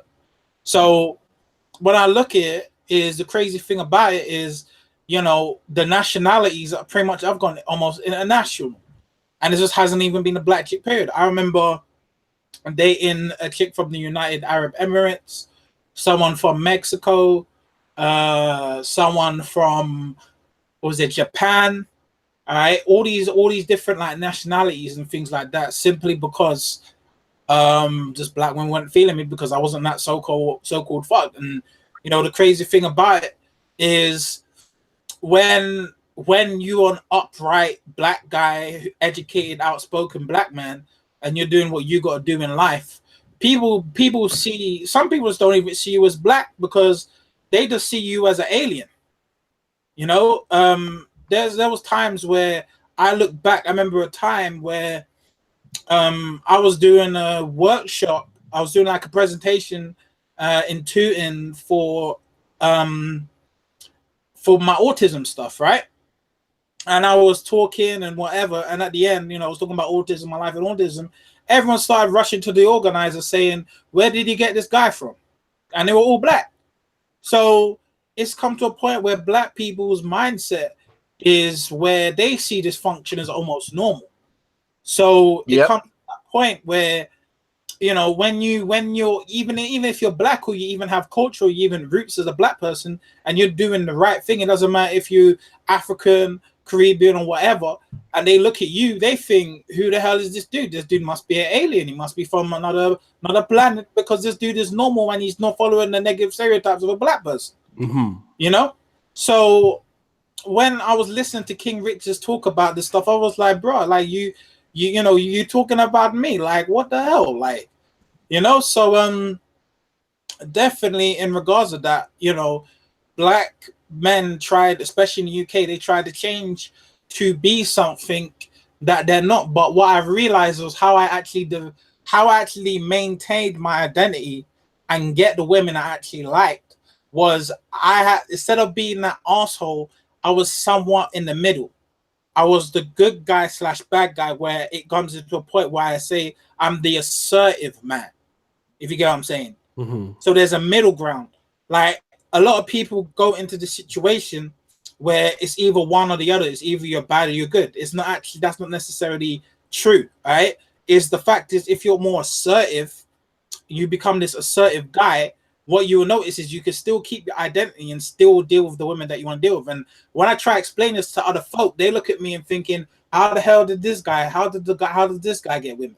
Mm-hmm. Because he's an educated dude, he's a good dude, and he's doing what he needs to do. But when I try to explain to them is you got to have a backbone, you got to be a man, and also you got to be assertive. You don't have to be an asshole. Yeah, you actually do get some success with women. And that the proof of the pudding was with the chicks from the non-black women, you know? But if it was me, if it was my general preference, is I would actually have a black family, period. That's just my honest and humble opinion. But based off the generation and the place I'm living in right now, I don't see marriage as an option. I don't even see kids as family as an option because of the shit that's actually happening there. And I've even spoke to my parents and said, look, I'm not having kids. Stop thinking I'm going to have it. Then they go and turn around and they say, oh, you know, you're still young, blah, blah, blah. Stop with that. You're still young bullshit, because I know what's up and I know what I need to do. I'm a man. I know what I need to do. So that's basically me just dropping in my 2 cents there. Okay. You guys got 30 minutes, man. I'll run it for another 30 minutes if you guys got time. You guys got time? I've got time. All right. Yeah. Let me do this. I want to give a shout out to one of my favorite YouTubers, Taylor Made Dreams Out of the Matrix. You know, he's a brother, African-American brother out there in the Dominican Republic. He's doing a great job. Out there doing a great job in the DR. He's been getting a lot of brothers out there, having a lot of great things. So I want to shout the brother out. He's been on here about 1 billion times. So I just wanted to salute to him. I want to salute to all you brothers. I know there's a brother named John Paul. I think he's in the Charles Tyler camp. Rest in peace, Charles Tyler. I think he's out of England too. I'm not sure. There's another brother, Kim Hugh. He's out in the let's see here. Oh shit. He's out in Manchester. Hold on a second, real quick. Let me read here. Damn, all the brothers, the money just coming in. Y'all niggas good to me. Let me just read it. The brothers out of Nottingham. Okay, good to see you, brother. Experienced optimist. Love the UK hangout. Keep them coming. Me and King Richez was talking about this. You know, brothers love this shit. You know, like people don't understand that a lot of brothers really do appreciate our brothers out in England, right? And we're going to start doing more to help the brothers develop their own stuff out there. We're going to do more to help bring the brothers in. So shout out to you. Linnell, what are the consequences of divorce in the UK? Is it like America? Shout out to my brother Linnell. I got to get him on a one-on-one. The brother's a talented writer, and the brother is an excellent podcaster too. We have so many brothers with talent on here in the Manosphere. But let me ask you that. Let's start with King Richez. What is divorce like in the UK? Do you know, like, what are the laws like if you get married and stuff like that? Can you speak to that?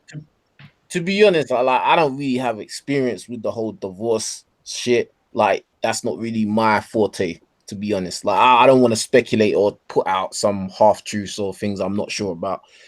But I know that divorce does break a lot of men's fucking will to live. I know that. I know it does break backs out here. So, you know, you can basically lose everything. You know what I mean? Including your sanity. You know what I mean? So yeah, that's all I can say. You know, I can't give you the whole, law rules and all the regulations of it, but I know that a lot of guys, when they face divorce, we're going back to the whole depression issue. And like a lot of guys, they don't come back from that. You know, so yeah, it's a serious subject. Yeah, I don't really want to speculate about something I don't really have experience with, to be honest. Okay, and let me, before you get to brother sending the truth, I talked to Al Grease actually this morning. He is actually the guy who made the documentary Black Men in Brazil. I actually tried to get him on to the show tomorrow that we're going to have. He won't be on tomorrow. Shout out to Brother Cornelius Edwards out of Memphis, but he'll be on the kind of high-powered podcast on Sunday. So, and also on the chat, I appreciate you, brothers. Don't orange me in the chat. All right. The way that you get my attention is the super chat. So don't ever highlight my name or anything like that. Just if you put my name in regular, I can see it. I'll respond to you there. But if you want me to really read your stuff or something like that, just super chat like everybody else is doing, because it's a pet peeve of mine. The reason why I'm so hard on that is because if I let you do it, then everybody else will start doing it. And then that's not how we going to work it, because you niggas going to have to, you know what I'm saying, support what I'm doing because I work hard to the motherfucker. Okay. So to let you niggas know, don't orange me. I love you like a play cousin. Don't orange me. I love you niggas. Don't orange me. What's that?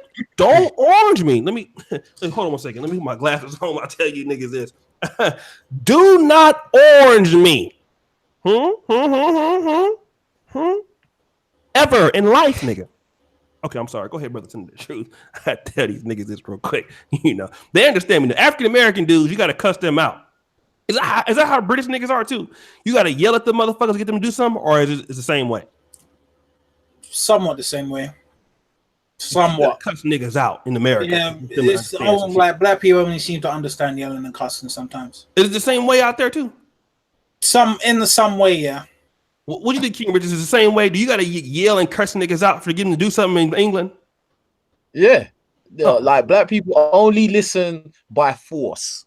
Yeah. You can't tell people with a regular volume, a regular temperament. Nah, you'll use force, man. You know what I mean? That's it. Right. Okay.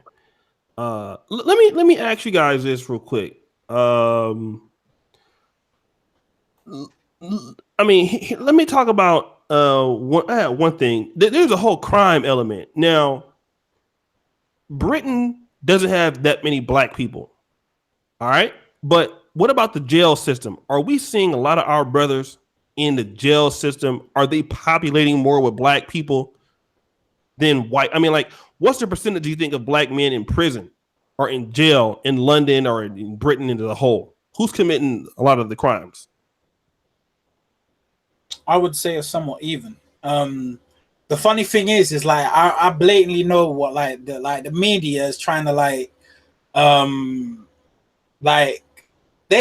don't know what it is. It just feels that way. I could be wrong, right? Because I watch the news, right? I don't really watch TV like that. I only watch the news, maybe something called Match of the Day, and maybe a soap that I'm watching with my mum if my mum's in the house, right? I don't really watch TV like that.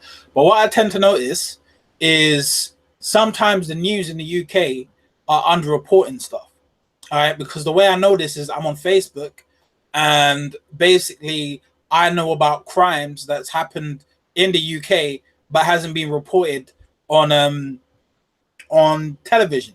All right. So what I've noticed is it's just me. You know how we've got all these stabbings going on in the UK?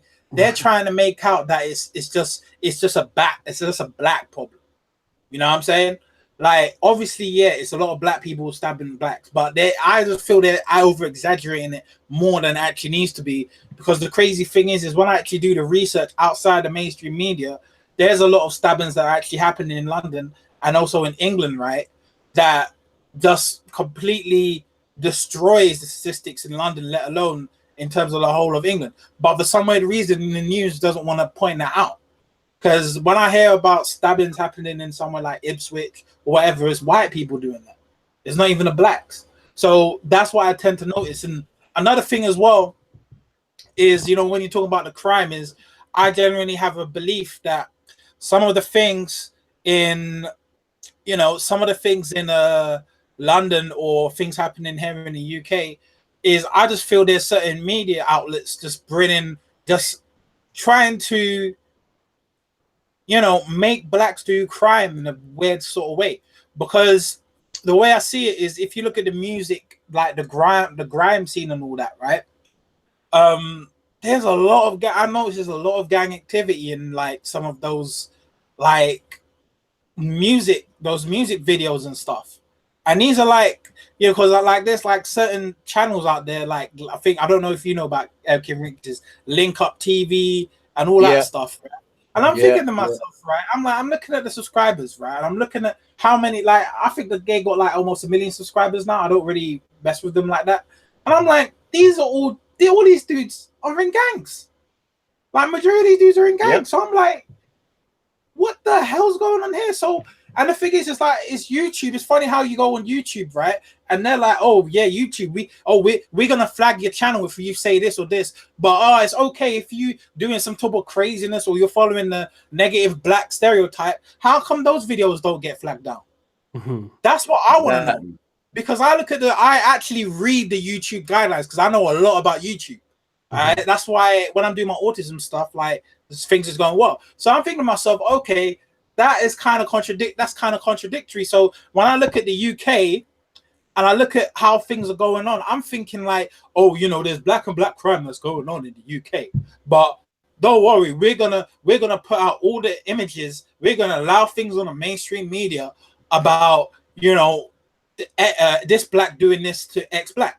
But now, say for example, a black person come around and he started talking about let's go and kill white people, right? Mm-hmm. His career will be done overnight. He wouldn't even have a career.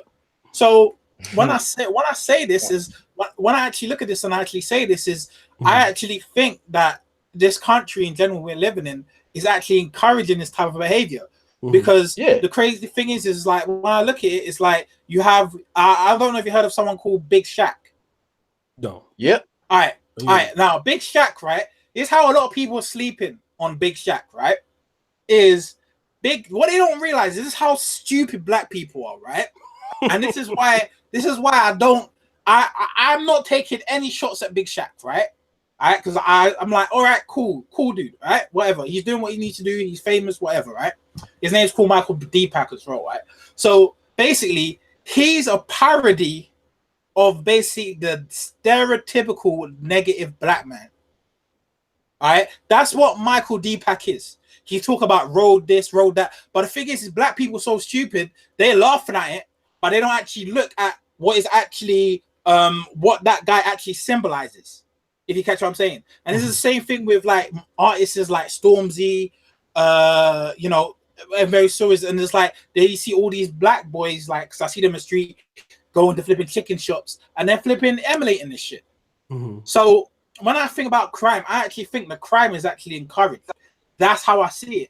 But what people don't actually realize is I don't know if it's a whole bunch of black people going into these jails and stuff like in America or similar to that. I don't know. But I do see a trend that there's a lot of black people doing crime. All right. And what tends to happen is I have actually seen discrimination of blacks in the UK getting certain jobs. I've seen it for myself. All right. That's why I said to myself, all right, I'm going to go and build my own. All right. So when I really look at it in terms of crime, right, is the crime is being encouraged and just some black people are just so stupid to not see what is actually in front of their eyes that's being portrayed in the media. For example, there was this other TV show. Have you ever heard of in the UK? It's called Bulletproof. No. All right. Maybe he has. Now, you heard about King Richez?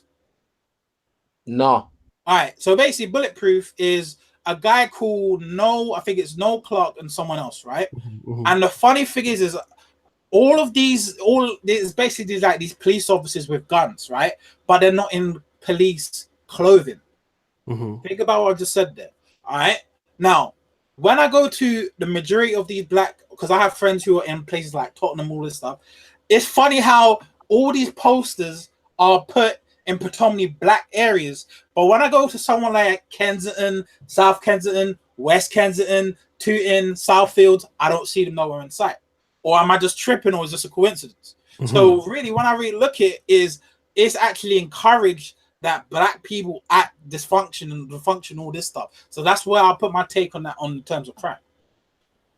Okay, let me shout out to my brother out of my big bro Full Circle. He hasn't been on as much. He's been busy traveling, doing his life. He's super chat. Me and him supposed to do a show for so long. O'Shea, this show is lit. These brothers are speaking the truth on the UK. Seen it in my own eyes. Please bring them all back. The brother in the plaid shirt was on fire. Peace, fam. Man, thank you so much. And I'm going to tell you like this. Typically, this is what I like to see, right? For the new people who are into the channel. Now, money's not necessarily an object all the time. But what I like to see, because I see new niggas oranging me, I like to see new people who've never donated before, even if it's $1. I got to get you black men in the habit of supporting, right? And I'm going to tell you why. I support 25 Patreons.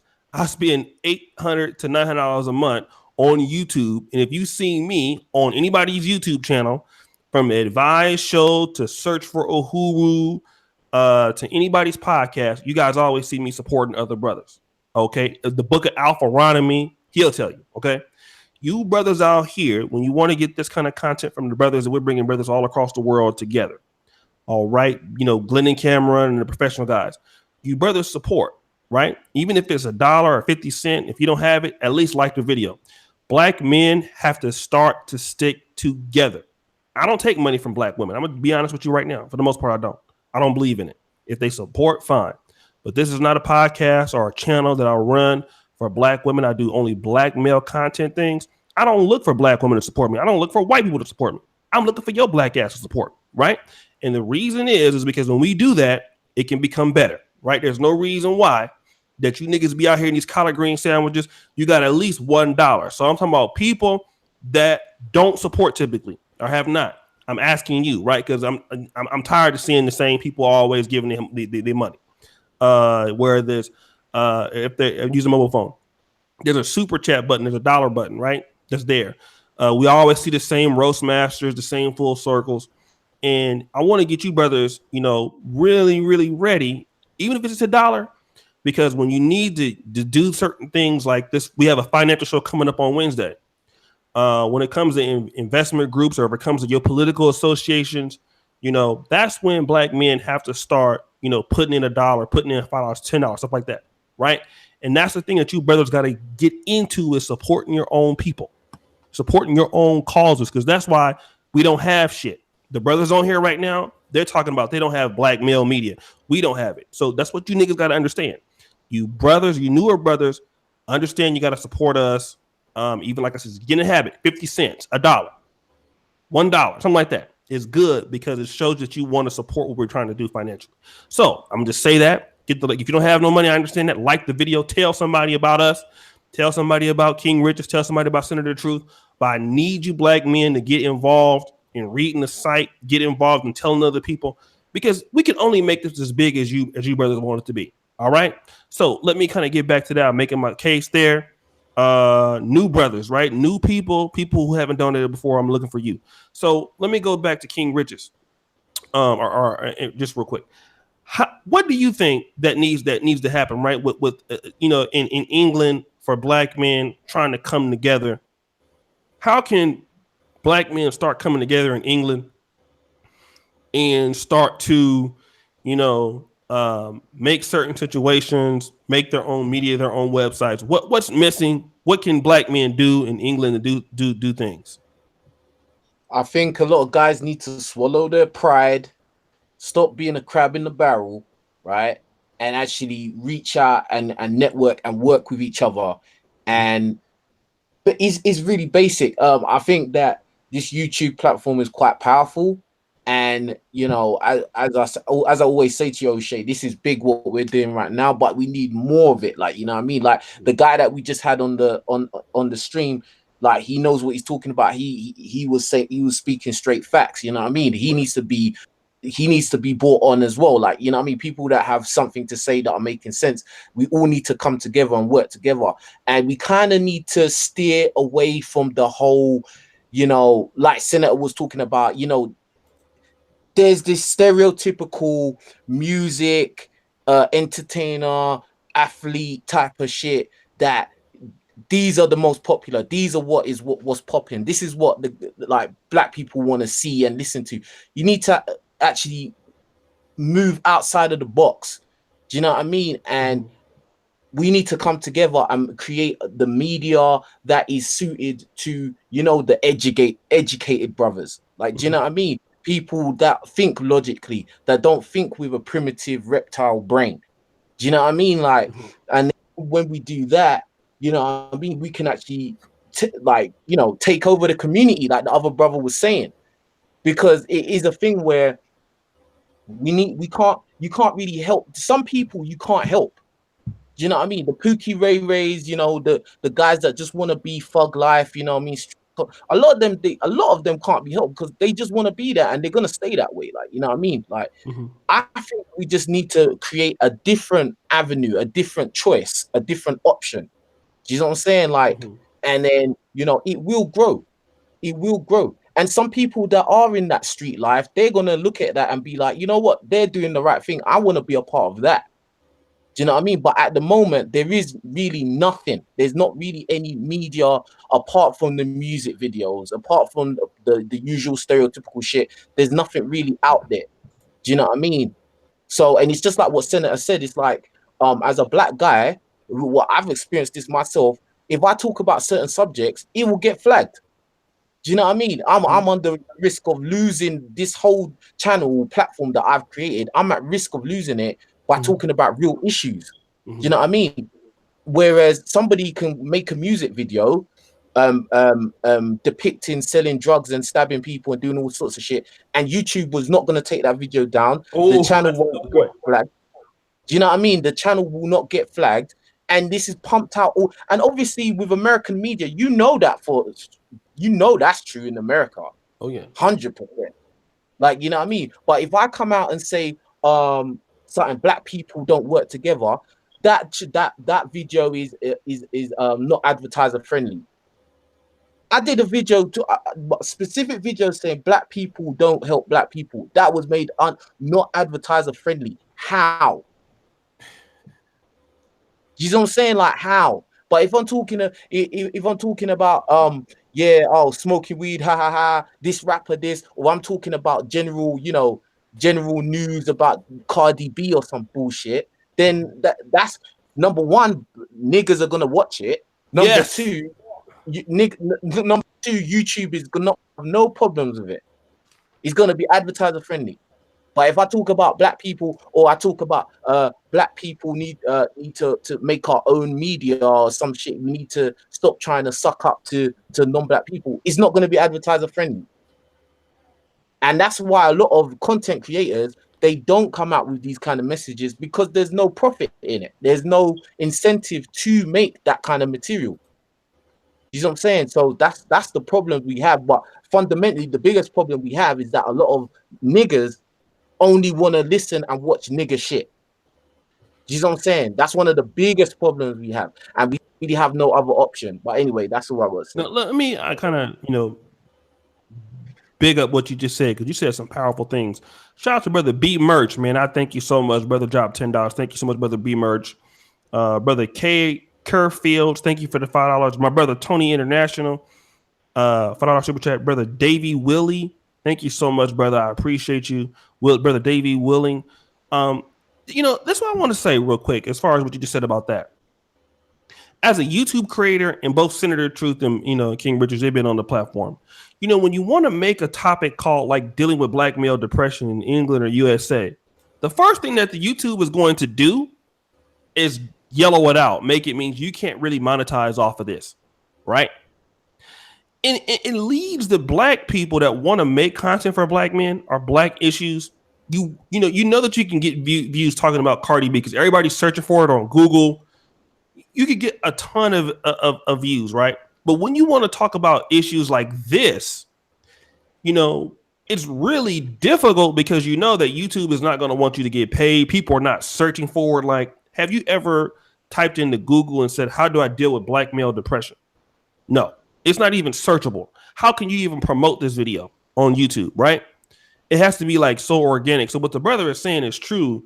And, I just thank you guys that support the channels, my channel, everybody's channel. We try to make this content regardless of if it's YouTube friendly or ad friendly, So we just want you brothers to know that, when we make videos like this, we know YouTube is not going to promote it, for the most part. YouTube is not going to this is not going to be a video that you're going to see on YouTube in the search engines. You're just not going to see it, right?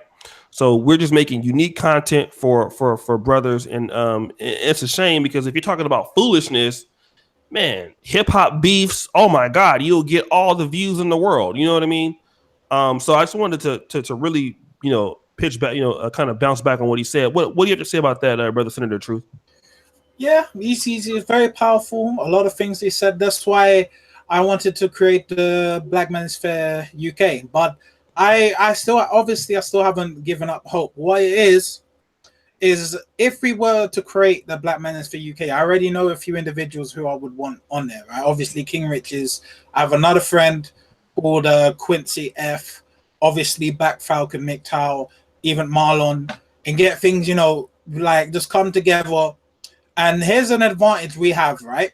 And people have actually looked at it this way, is we could actually learn from the people who already made a Black Manosphere or a Negro Manosphere. And that is obviously the US viewers, like them, right? And we can actually learn from the mistakes of what they have done, and we could build on it. For example, I generally think that maybe, I don't know, I could be wrong, that the UK brothers here seem to be more unified. I could be wrong, I could be right, all right? The thing is that is the main issue with me, is the beef. If we could get, if I create the Black Manosphere UK, right, and I actually said, look, I want, if I know that there isn't going to be no beefs, right, and there's going to be minimal beefs, I know for sure it's going to be successful, all right, without a doubt. Because here's what I was thinking about, O'Shea, right, because I was thinking about this last night. All right, was it 2 days ago? It was pretty much last night. I was watching something on Netflix, right? I don't know if you heard of something called Greenleaf. No, I have never heard of that. What is that? Greenleaf is just like a black church. It's just basically black Christianity stuff, right? But that's not the thing. It was just like I'm not really bothered about it. But the thing is I was actually thinking. All right, I was actually kind of upset at one point in the night, but I was thinking to myself, because I actually put up a trailer for the Black Manosphere UK, all right, and I actually took it down, all right. I've actually got the logo already. If you want to see it now, I don't mind showing you.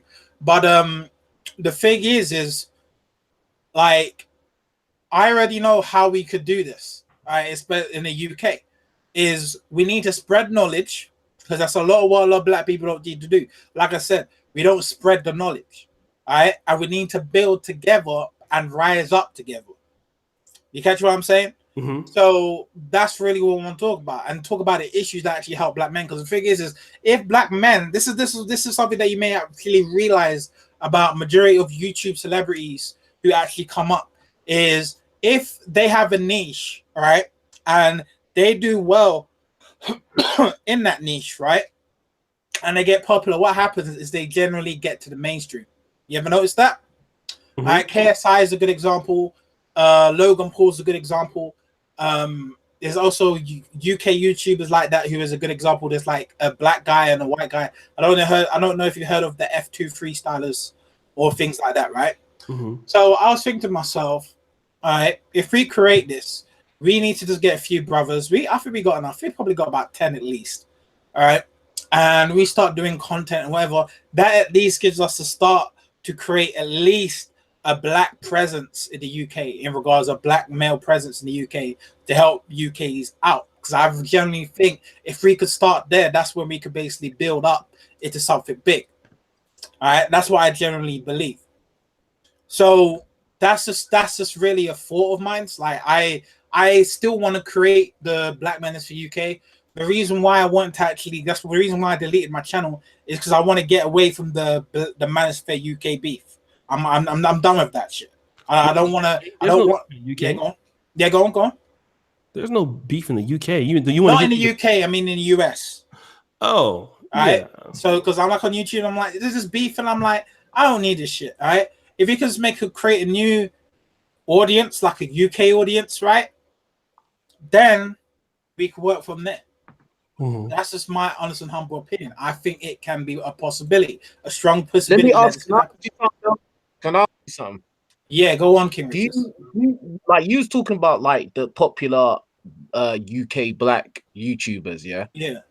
Do you honestly think that those guys would be interested in collabing with YouTubers such as ourselves, talking from a completely different angle than them? Because at the end of the day, I feel like a lot of them, and you've said this yourself as well, yeah, their whole strategy is basically the easy shit. It's the easy way out. Like they're talking about, fun jokes, music, bullshit, basically Disney shit. I always call it Disney shit. Yeah. You know what I mean?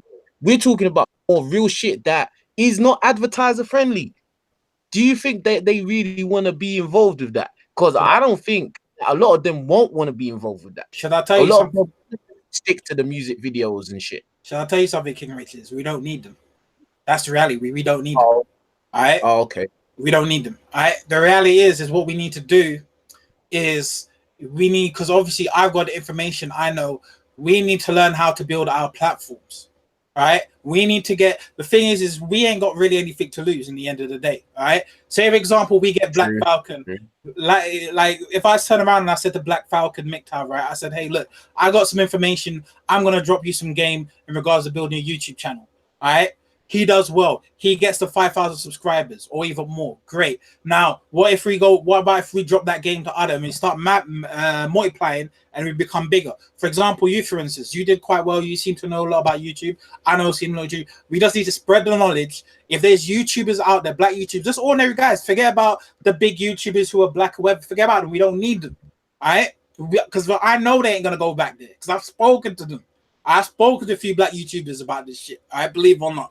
And they've turned around and they don't seem interested, they haven't replied or whatever. So what I'm saying is the ordinary folk who don't have the big platform, what we need to do is we need to start talking about these issues. We need to start getting a voice. We need to start building our platforms. We need to understand about the YouTube algorithm. All right. And we need to maximize and optimize our YouTube channels. And then we will get that online presence. We just need to get a few numbers. You know what I'm saying? We'll start small and then we'll start big. You catch what I'm saying? Because if you look if you look at the Black Manosphere in the US, right? What you may notice with them is there's always, you notice how there's always a new wave of like US Black Manosphere people. You ever notice there's always new people coming up? That could be us. Minister beef. You catch what I'm saying? So if we do that and we start building, we just start building videos out there, stay stuff on Facebook. And the crazy thing is there's another let's say a source that is very, very unutilized in Black UK is the Black UK Facebook pages, bro. You don't understand how many Black UK Facebook pages there is, right?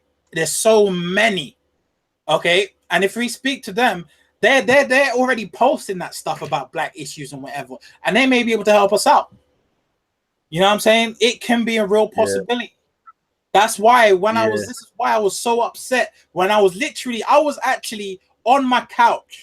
Real talk. I was on my couch in tears because I was so pissed off at Black people. I was so pissed off of the beef. I was so pissed off at going and looking at the Black Manosphere, not realizing that blacks in the UK, not blacks in the UK, blacks in the US of A are getting killed. They're getting clapped down. They're getting lynched. They're being putting prison, all this stuff, right? And they're beefing over stuff because they want to be the big shot, they want to be egos. It's bigger than that. So that's why I say, right, as the Manosphere UK, right, that's why I'm saying we could do this and we could show them how it's done. Because I'm so sick of this bullshit. Us as black people need to unify because people don't realize what type of situation we are. We're actually fucked, bro. People don't seem to understand. I know that. People don't seem to understand. Let me say this real quick, bro. And this is no offense to nobody, but as somebody that's been a talking head in the manosphere for 3 years, went from zero to where we are now, website, many wheels turning. Whenever you dealing with niggas, you're gonna have problems. Whenever you dealing with niggas. So I'm gonna tell you right now. Okay. There is no way to have or stop infighting in the group. Fair It enough. is impossible. If anybody thinks you're gonna create the French black manosphere, the alien black manosphere, nigga, if you don't want no problems, you're gonna have fighting for power. You're gonna have fighting for infighting. You're gonna have fighting over money. That's just what it is. All right. Nobody can get around it. I hear you. I hear you. It's going to happen, and there's going to be issues wherever you go. I hear you. So all you're going to say is real quick before you respond. The same problems that we have, y'all are going to have. There's no way of getting around it. All right. Fair enough. But the thing is if we just had a few individuals, like personally, all right, look at us, for instance, right? How many people we had on your podcast? It's only been 2 weeks, all right? There was Black Falcon, there was Marlon, King Richez, all right? There was me as well. We haven't had any problems, bro. I don't generally think that we're gonna have any problems, period. Like, I'm just saying, with a certain group of people. I'm not saying get every black person to bring out. We just need a couple of few who could have a big influence on a group of people. That's what we really need.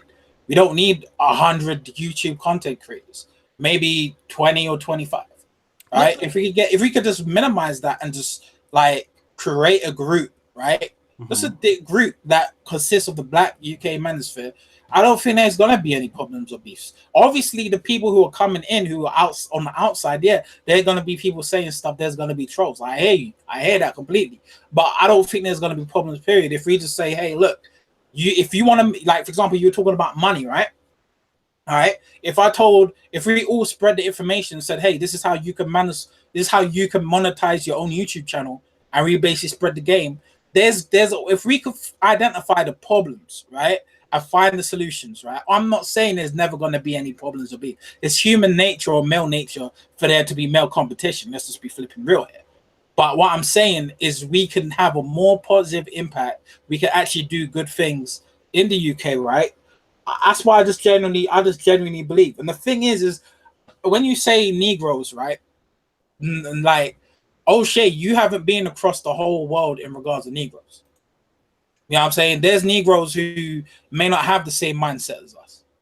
You catch what I'm saying? Or as them, or the ones who are causing dysfunction. There may be Negroes like that. We just need to find them, and we need to identify them, and we need to bring them into the groups. That's just my opinion. Let me rebuttal that. In my little, because the Black Manosphere is based off of certain sections. You have Obsidian has this section, BGS and Angerman, they have their sections, and then there's the SYBSM sections. Yeah. What happens in any group is somebody starts doing better than the other person. Okay. And eventually, as time moves on, especially if you have an attitude like let's say if you come off like you're the guy who knows everything what you're talking about, and not to say that you do, but you kind of have that kind of presence about you, and that presence is the wrong way to deal with men. I'm not trying to criticize you or anything like that. But I understand. Dealing with black men, you're never going to work like that. It's not going to happen. You come off as an asshole, right? Not to say that to be mean to you, but you do. That attitude working with black men will never work. It will never work. And I'm gonna tell you right now, dealing with these niggas, if you have that attitude, niggas will sabotage you. Okay. That's just how it is. I've been working with niggas all up, bro. Listen, if there's anybody in Black YouTube, name anybody that has as many connections or networking as me. Name somebody that's in this circle. I wish not to, but I know who. In the manosphere, you can't. And the reason why you can't is because I work with everybody from Chris Jones to people who don't have YouTube channels. What I'm gonna tell you is this: the UK Black Manosphere can work in two things. One, if you have a great American audience, it'll work because you're gonna have to have an American audience for it to work. Because you're gonna have to have an American audience or a Caribbean audience or African audience. That's how it's gonna have to work. And then number two, you're gonna have to look for problems that you're not gonna see that are unseen. Things is gonna come that you're not gonna be able to handle, and how to handle that. And when you're a new guy there, you got to manage people's personalities. That's something you can't, because sometimes niggas one day is one way and the next day they're the next day. You know, that all of those things that you have to really grasp. You know what I'm saying? At the moment's notice. You feel me? Yeah. And the UK Manosphere, it will work. I think it could be better because it's not as much animosity I see as like an African American man. But you know, if you have so much confidence in the fact that, all right, you know, the Black American Manosphere, I'm tired of the beefs. What typically and this happens in Black American churches. Yeah, Black American churches usually split and start other churches because something happens and they split and they have the same issues. So you have to be cognizant of the fact that Black people and Black men have several needs and things and stuff like that, and you know who's the authority figure, when to be in control, when not to be in control. All of those things are maybe things you have not really dealt with dealing with black men yet, and that's something that you really, really, really have to gauge. You know what I mean? Okay. You have to. With all due respect to the senator, you cannot work with some of these YouTubers. They engage in guerrilla tactics of a hater. That's true, fam. These niggas is killers, you know. And to think that the same situation that will happen in the UK. So I'll guide you through it, but just know it could potentially even be worse than what we got going on right now. It's a possibility, you know. So just understand that this is a part of the game. You sound confident. It's a part of the game that you don't know. I understand. It's a whole nother world. Like even I was talking to King Richez. Remember we were talking a little bit earlier. It's a part of the game he didn't know. Ain't that right, King Richez? Yeah, 100%. 100%. Man, that's why if I don't for me personally, I'm like, if I don't know something, I'm not gonna like when they ask me that question about divorce, I don't know.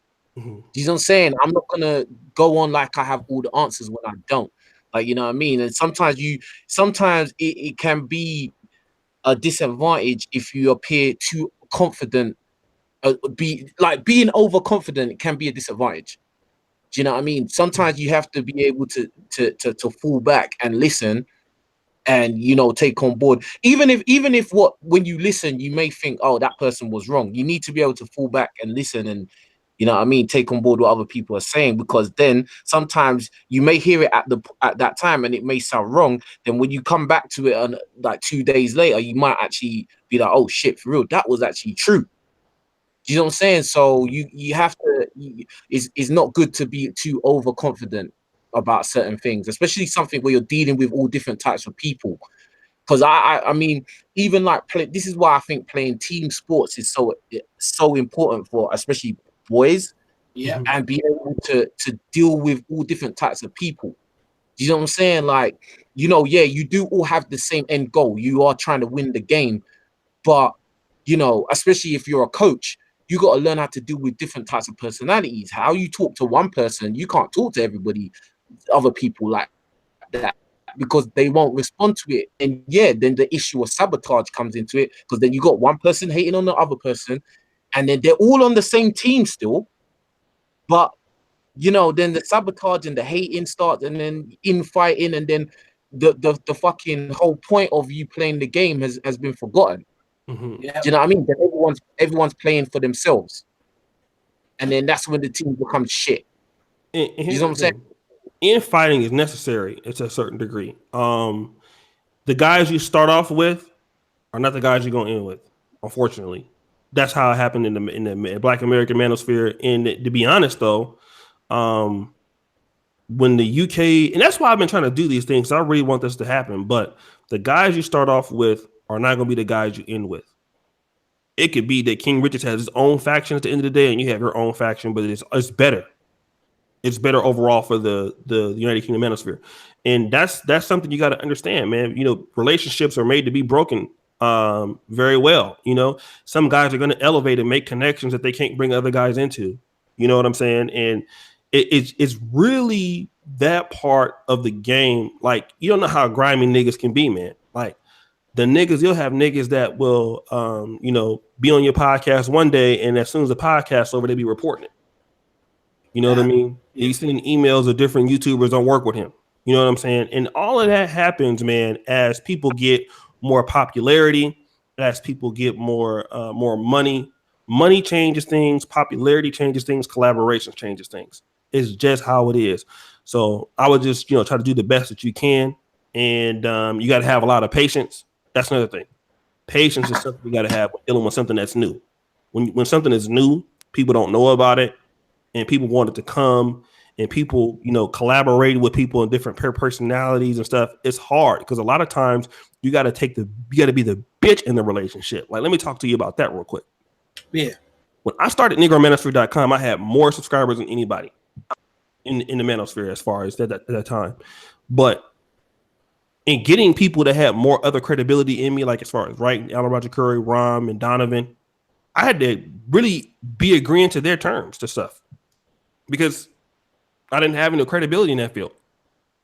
So I was the beta guy in that way, even though it was my site. So certain times you gotta do things for certain people, even if you don't get paid from it. You know what I mean? So there's a lot of stuff we're gonna talk about behind the scenes, because like I said, I want to see this happen. I think you guys are gonna do an awesome job. You know what I mean? I think that you guys are great. You guys have a lot of great content. But I will let you know, there will be bullshit in the game. So at least you will have me to say, yeah, okay, it's what you need to do. But I'm telling you, man, dealing with niggas is rough. You gotta have a heart for it. Otherwise, you'll give up. So if you don't like working with niggas, if you don't like solving problems, don't do it.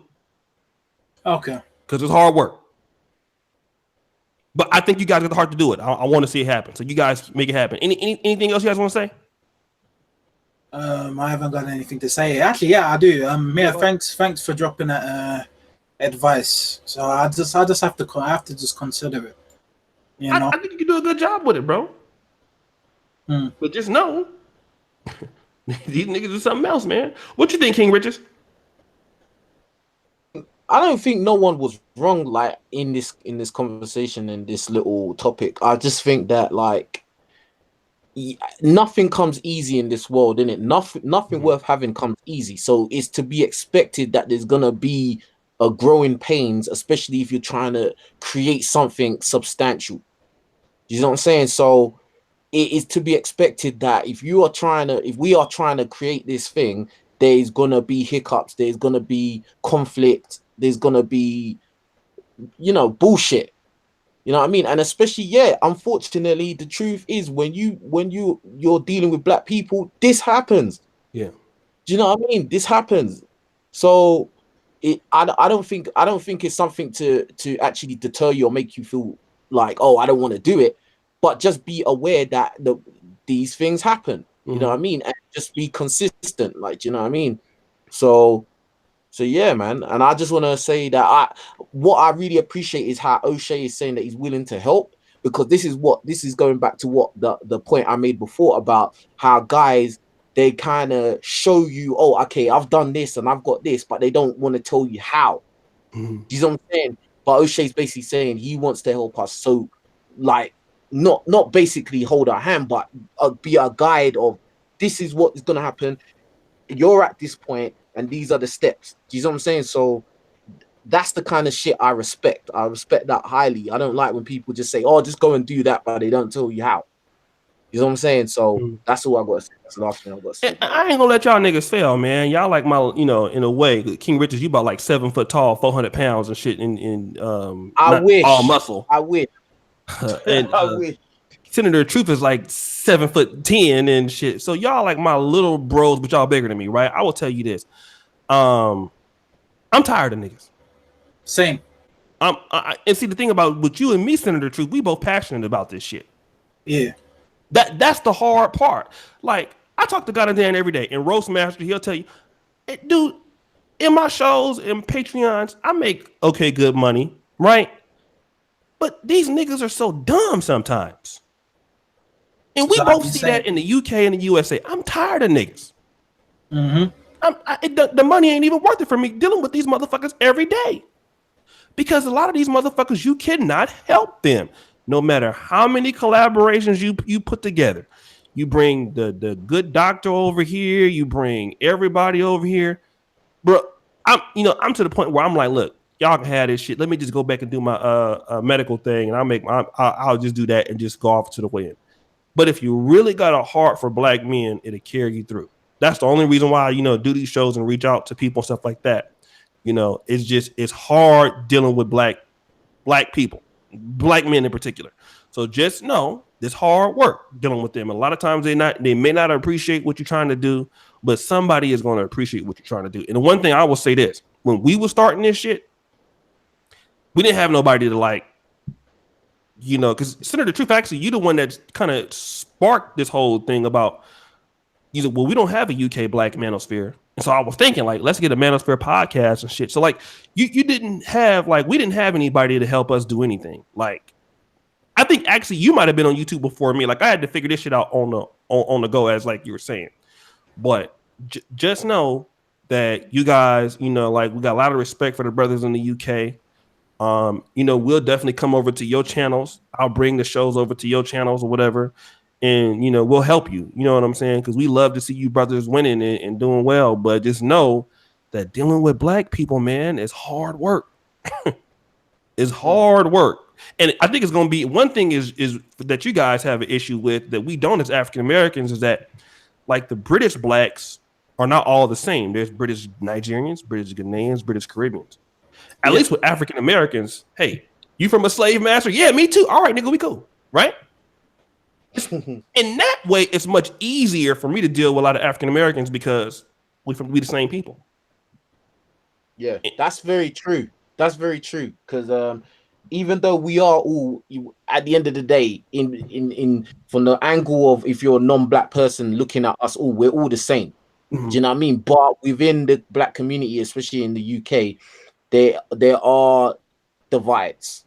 You know what I mean? Cultural divides, and even though it is wearing away slightly, but there are some people that are just like, oh, you Nigerian and blah blah blah, or you're Jamaican, blah blah blah, and it's like, bro, we're all disenfranchised at the same time, but you're worrying about somebody that looks like you when people that don't look like you are doing better than you and they're using you. So I that always has been a weird thing to me, but that's black people, isn't it? Yeah, but like I said, it's you guys are gonna do an awesome job. Everybody enjoys you, brothers, man. I wanted to say before we close, the rants that Senator Truth gives and shit, people like that.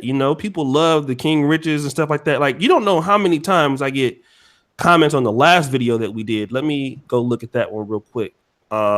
It got a lot of watch time minutes. Let me just check it out for you guys. So I'm just gonna let you guys know the analytics. You guys want to know? Yeah, sure. I know about that. Let's check. Yeah, sure. Yeah. Let's check the analytics. Fuck. All right. I want to thank all the brothers, man, for coming in too. Shit. All right. And I'm gonna check the analytics. There was some female here saying that she likes the accents. You guys might actually get laid for no reason. Let me check it on my phone. That's probably gonna be better because my computer is checking. So I want to just look at. Oh, okay. Here we go. Just taking some time. Real.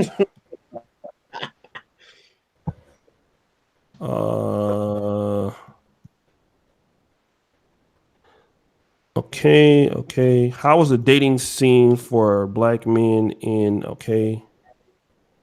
No. All right, hold on 1 second.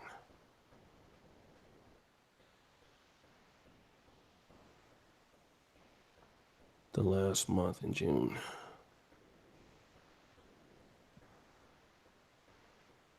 Okay, what is dating for black men like in Britain? Okay, if you guys want to know how many minutes it got, watch time, want to know? Yeah, go on. 122,662 watch time minutes. Damn. Yeah, so that means that people spent days watching this all together. All right. Wow. It got an average of, if you think about a YouTube video, 26.59 minutes. It's a long fuck. Yeah. Yeah. So, and if you think about my average watch time for this month, it's been 20 because I've been having some longer shows. So 26 minutes and 35 seconds. So it was a little bit better than that. Actually, no, let me do this. I apologize. My average watch time this month has been, I've been doing some longer shows, but you guys are far exceeding this show that we did yesterday, last week. It far exceeded almost any watch time that I've been doing this month. My average watch time has been 18 minutes and 38 seconds. Yeah, that's good. So if you think about it, you guys beat my average watch time video by 8 minutes per video, which is insane. Okay. That puts things into perspective. So as far as perspective analytically, do guys want to know what's going on in Britain? Do black people want to know? What do you think the answer is based off of that podcast? The answer is yes, right? Yeah.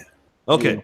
So, but if you want to check though, if we want to be honest and look at what was that, where did the watch time come from? And we can do that just real quick.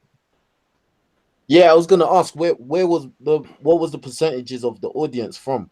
Well, I can tell you right now that I think that the majority of it was probably from the United States. But let me go ahead and you guys talk while I'm looking at this. Any questions about any of that stuff? Or I'm good. It's just put a lot of things into perspective. Okay, so let's look at the United States, 70%. Okay, but check this out. Look at how many people from the United Kingdom watched this video. Want to know? Go ahead. 21%. Whoa. That's almost, yeah. Guess how many were male? Go ahead. 100%. Wow. Okay. Yeah. So let's go back. Let's go into my actual real time.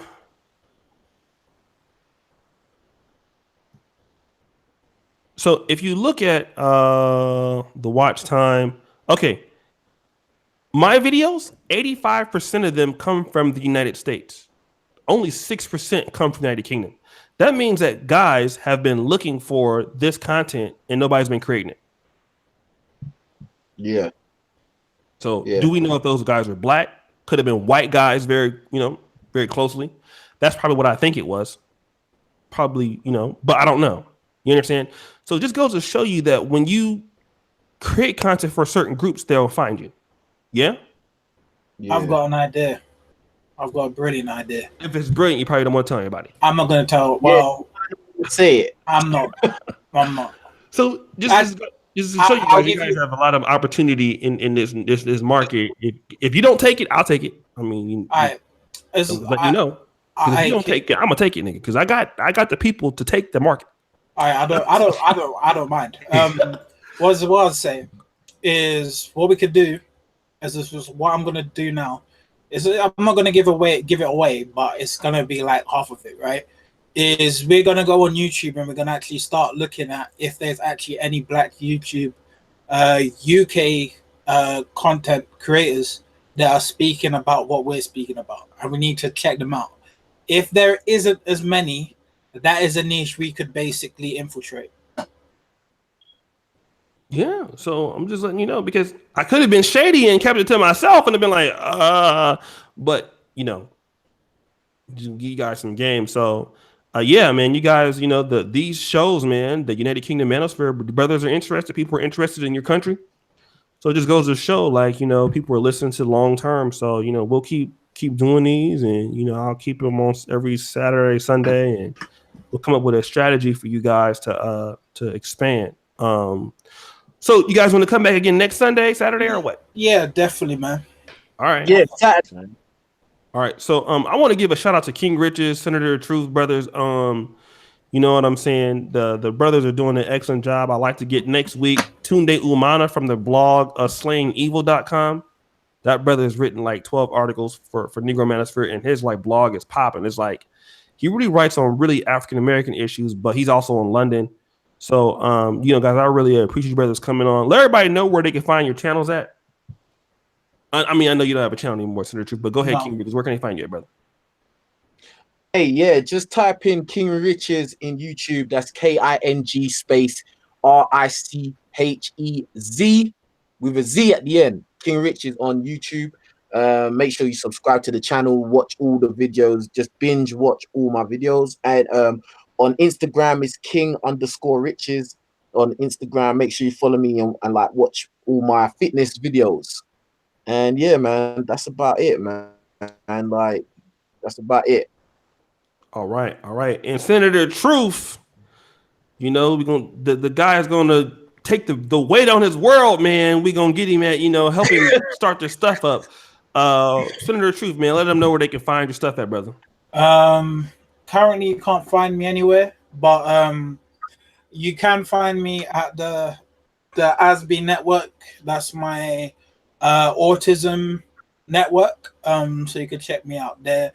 My YouTube, actually, my former Center of Truth channel, everything is blacked out. All the videos are not even there. It doesn't even have a name. It just has dots. So yeah. So basically, I'm just in the process of just transferring all my stuff over to a new channel, which I've actually just called JM.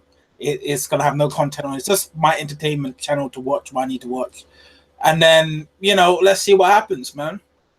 You know, that's all I really got to say, and I appreciate, you know, being on here. Thank you for the opportunity, O'Shea Duke Jackson, and it's also good seeing you, King Richez, in the hangout, man. Yeah, it's good seeing you, fam. Yeah, man, definitely.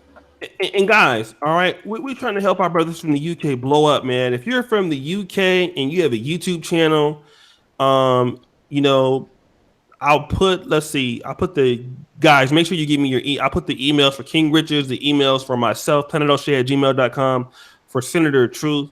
We're trying to get all the brothers to come on to these podcasts, kind of give them a little bit of a start so they can have like some personnel, kind of get to know each other, you know, and things like that. You know, I mean, we're very closely related, and, you know, they're still part of the Black Manosphere, but it's kind of a new subsection that's going to be created. So we're trying to get them in there. The Black European guys, I mean, also a lot of brothers like in Ireland, might be in France, Germany, other parts of Europe. You know, email us. Guys, we'll be on a little bit later on tonight. I know the World Cup is on. Nigeria's playing. Yeah, I'll be watching that. Yeah. So who they're playing? They're playing like who? They're playing Croatia. It's like a friendly match, right? No, a World Cup match. World Cup match. Big match. Big match. All right, guys. So shout out to Nigeria. Yes. Shout out to my brothers that went to to Russia from Poland, and to Kaliningrad. I was gonna go, but I had to, like I said, I couldn't go. Much love to the brothers, man. Anything else you guys want to say? Sorry, I just need to say, if anyone's in the chat and they want to see the game, the game is starting at 8 p.m. GMT time in our time, right? So if you want to support your Nigerian brothers, go watch that, because I'll definitely be watching it, even though I'm not Nigerian. All right. Anything else you want to say, King Richez? Hey, yeah, man. Just salute to O'Shea, salute to Senator of Truth, salute everyone in the chat, everyone that's been watching the stream. What was the other guy's name? The other guy that was Marlon. Marlon. Salute to Marlon as well. And yeah, man, you got to support us brothers on our platforms. We're trying to do big things. Like this YouTube shit is not easy. It's a lot of hard work, and Shay was you have to support us on what we're doing because it's important. We're representing you lot. Do you know what I mean? So it's a real thing. So yeah, that's all I gotta say. Make sure you subscribe to all our channels and support. All right. And guys, again, we got the big show tomorrow. Anthony Brian Logan. We got Dr. Kenyon Meadows on the panel. We got Advice Show, Filth and Advice Show on tomorrow. New possibilities. We'll have some other brothers maybe coming in, joining us in with an all-star hangout. Big heavyweights from across the world doing big things in Black America, talking about Father's Day and some issues. We might have my brother Ghana Dan on. We might have a lot of brothers coming on there tomorrow. So brothers, thank you again. Thank the UK. Shout out to the UK. Next year they're gonna be bigger and better than ever in the Manosphere. Peace out, y'all, and enjoy the World Cup. Peace. Peace. Peace.